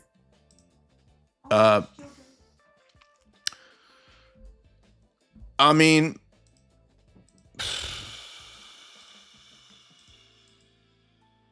Yeah, I mean, movie-wise, it's just a rare occurrence, dude. But Widow's Bay was funny. And it's actually probably the best show on TV or whatever that in the domain of like normie stuff that's actually good. So, it's not, there's very little woke-ish stuff in it, maybe one or two lines here or there. So it's actually not woke, it's just a normal, regular show. And they did it right to where the main character, played by Matthew Rhys Davies, he's sort of the sophisticated city guy who ends up being the mayor of this tiny little island town in Maine or wherever, or Oregon, I forget where it is. But this is very well written. It's very funny. So I would say Widow's Bay is probably the last thing like that I've seen. It's not a movie, but it was, I don't know, 10 episodes of season 1. And usually horror comedies are not very funny. They're entertaining, but they're not funny. But Widow's Bay was actually pretty funny. There's some, the shaman sequence was actually really funny. That had me laughing pretty hard.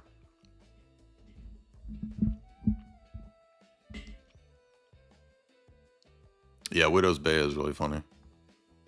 Death Note, is that a comedy? Or are you guys joking? Are you guys trolling me? Are you trolling me?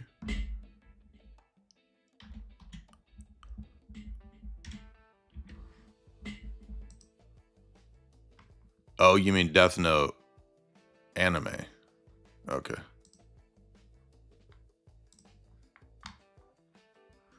No, Scary Movie looked dumb as hell, dude. There was no way I was gonna watch that.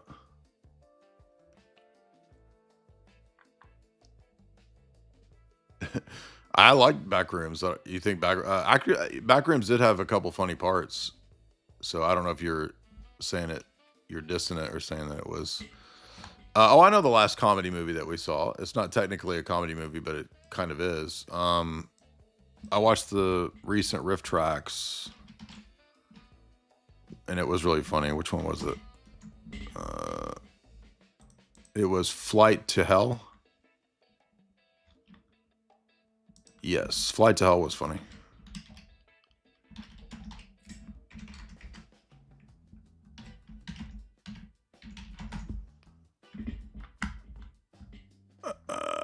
They don't have a trailer of it yet.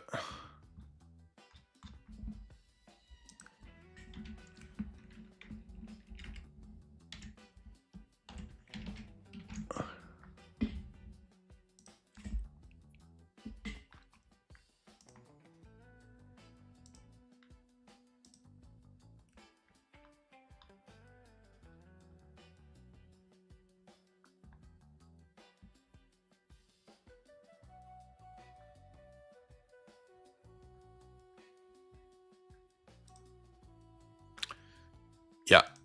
So you have to buy it if you want to watch it, but so Riff Tracks Flight to Hell was funny. I laughed pretty hard at that. So, but if you want to watch that, you have to go over there and rent it. Cuz some of them are on Amazon, but not all of them. So you might have to rent it from the website.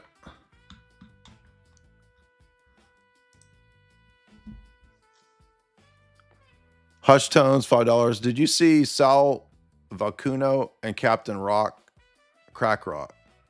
Yeah, we just talked about that earlier. That's a little too crazy for me. Zal, it's $8. Do you think need God not is Argonian? What's Argonian?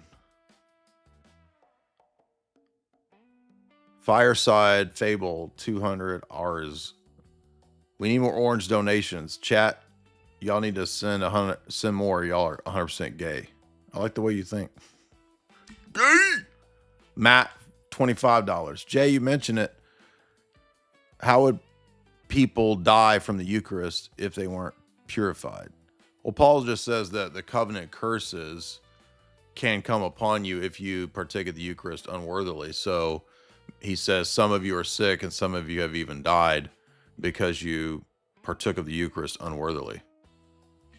So, yes, that does happen.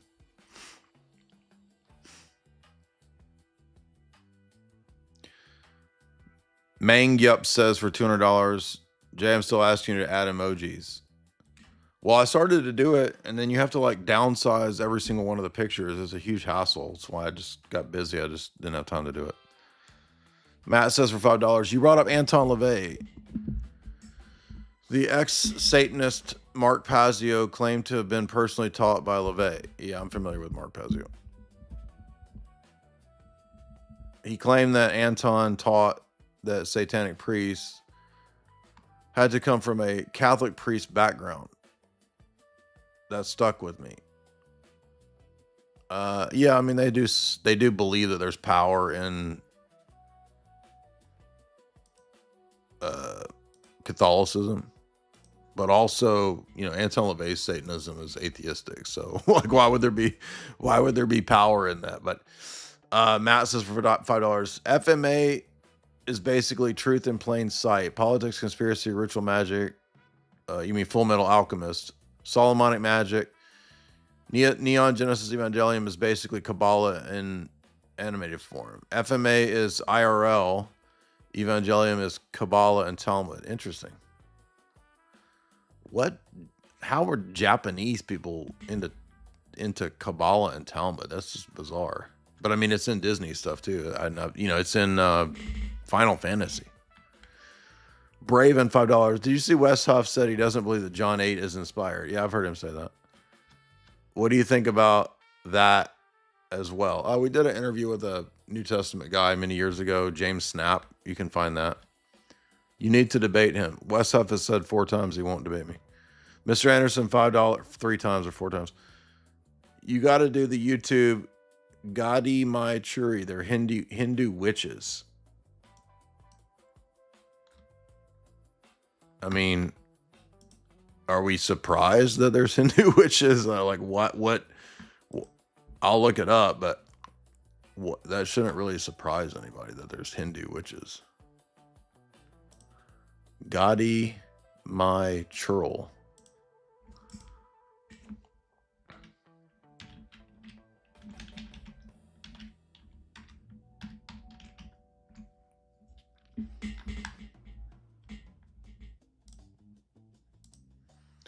Oh shit, we're getting into spooky videos now. Y'all want to watch a bunch of spooky videos?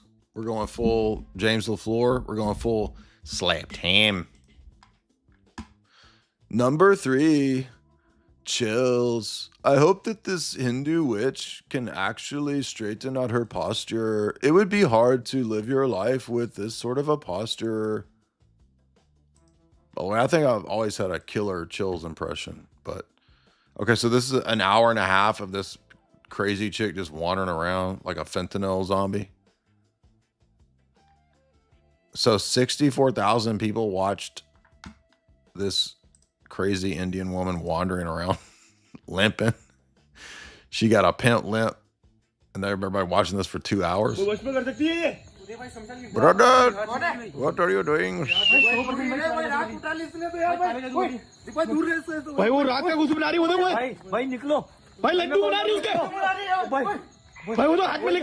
They're all running around scared. It's just a chick, dude. Yeah, I mean, she might be possessed, or she's on that curry fentanyl, bro. She's on that Curanil. She's on that currents, get it? Instead of fent, but it's curry and fent, and so it's a current, C-U-R-A-N-T, get it? Yeah, it's not ominous when we watch Hindu witches when we got smooth spy jazz in the background. It's kind of relaxing and reassuring. It's all gonna be okay. Slow Boy Whitebird, $5. Can you give Tech Noir a wrench? Oh, she was pooping.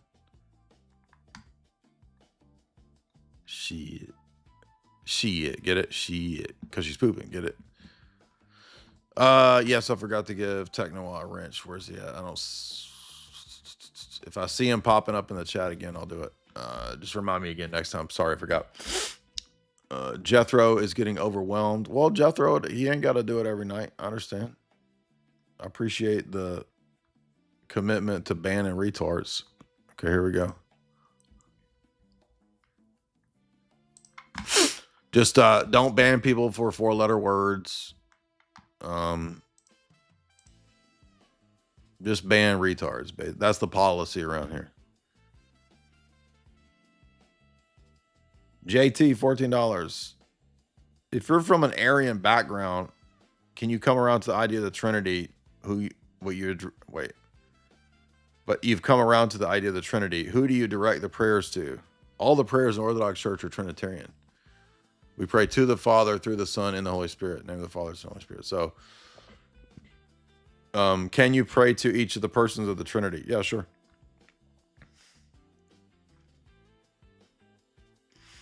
Brody, $5. Are the uncreated energies mentioned in the canons?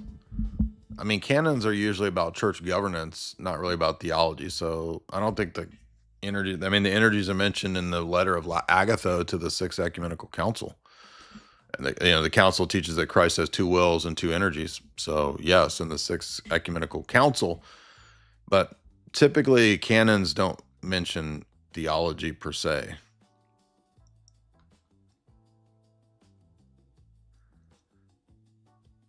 The Snuggles. No, we did that one. Vans, $5. Have you read Alan Moore's From Hell? I've read a good bit of it, and I got distracted, but I do own it, yeah. It's one of the best books. It dives into real Freemason conspiracies, devil worship. Yep. I don't know how true it is, but I wouldn't be surprised. Helen of Detroit.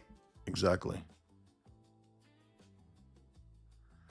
Nelly, $20. I wish you well, Jay, and all the nerds. I'm in the UK, and I spread the Dyer Cholo wave. God bless you all. Well, thank you, bro. Michael, $24. Sir, can you explain why determinism is self-contradictory?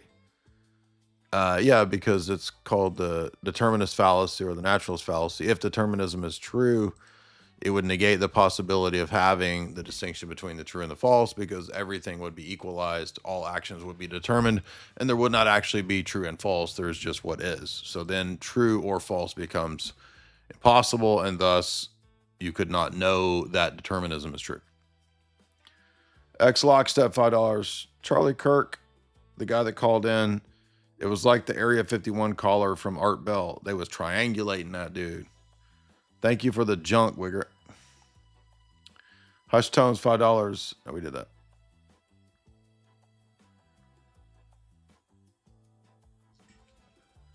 Darth Salvation, $10. I make the argument that the Sith are the good side, the Jedi are the leftists.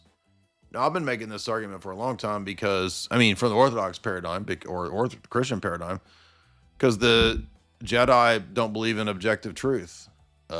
I said, and I'm not trying to steal other people's thunder, but I said that a long time. No, I don't disagree with that when you get into the Orthodox perspective. When I was talking about Vader being the hero, that's just within the story, not from the Orthodox paradigm. From the Orthodox paradigm, the Jedi are retards. X-Lockstep, $5. You got wrecked because you didn't say Empire Strikes Back is the best. I didn't say that it, amongst the trilogy, it wasn't. I said that the original trilogy is better than 1, 2, and 3. Amongst 1, 2, and 3, Empire Strikes Back is the best.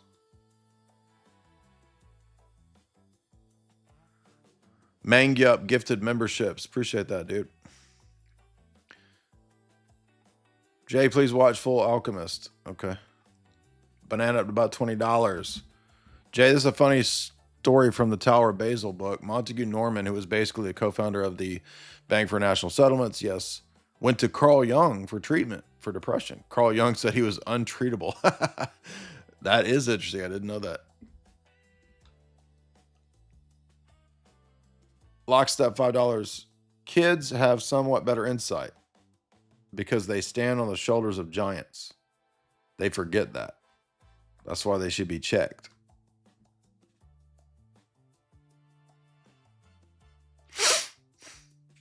Matthew, $7. That dude that called in was lost on a devout Orthodox girl. Am I missing something? Homie, you found the jackpot. Get your stuff together and level up.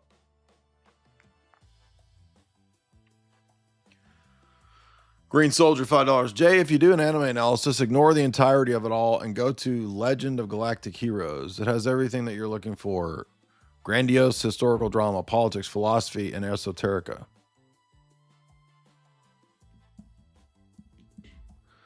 Duncan Idaho, $10. Anakin is the best, strongest Jedi.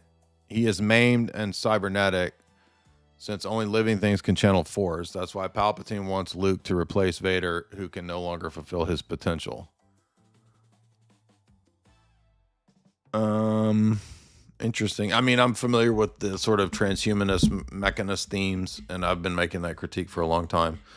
Yeah, I'll have to think about that one.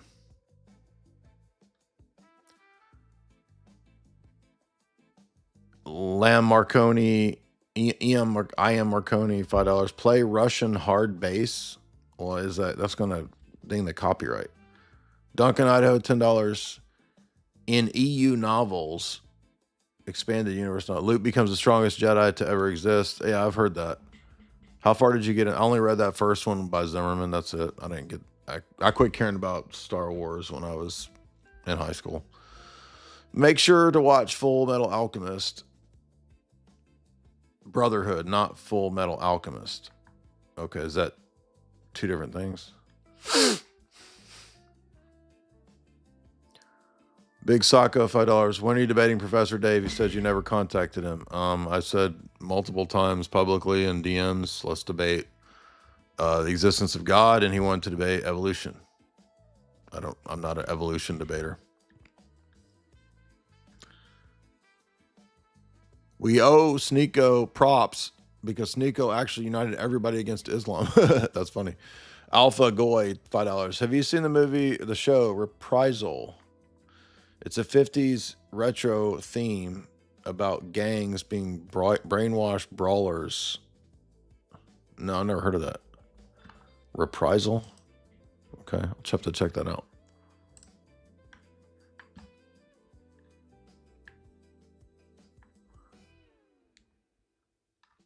Scotty says for $25, Jay, what's up? Have you done an analysis of the Congress? We mentioned it on a boiler room, and it was very predictive. Yes, I'm very familiar with it. I've talked about it probably 20 times in the last 10 years, but we didn't do a breakdown of it, but we need to. It is about getting us addicted to tech, drugs, elite. Yes, I know. I watched it when it came out, dog.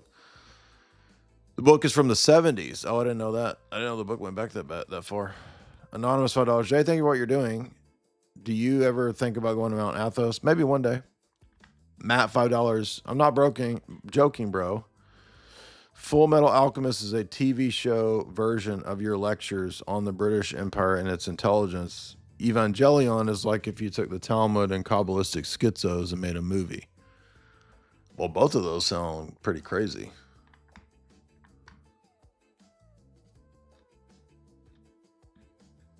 Anthony says for $5, can you do a deep dive on the chapter that was removed from Behold a Pale Horse?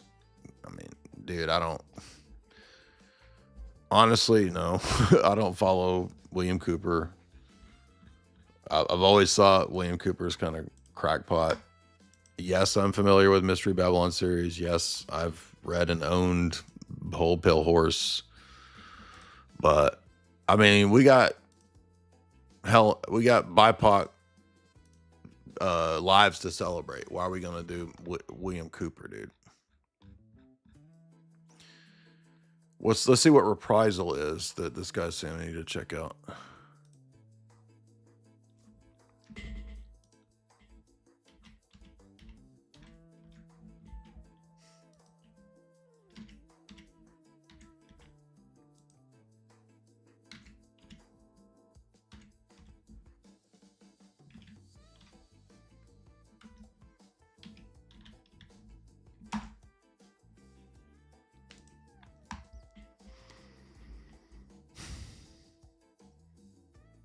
Oh, are you saying it takes place in the 50s?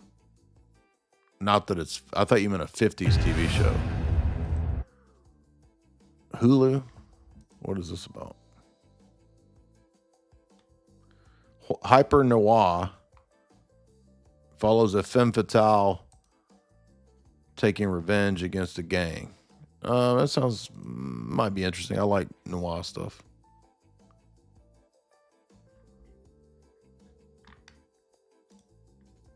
But usually new remade noir stuff is not that good.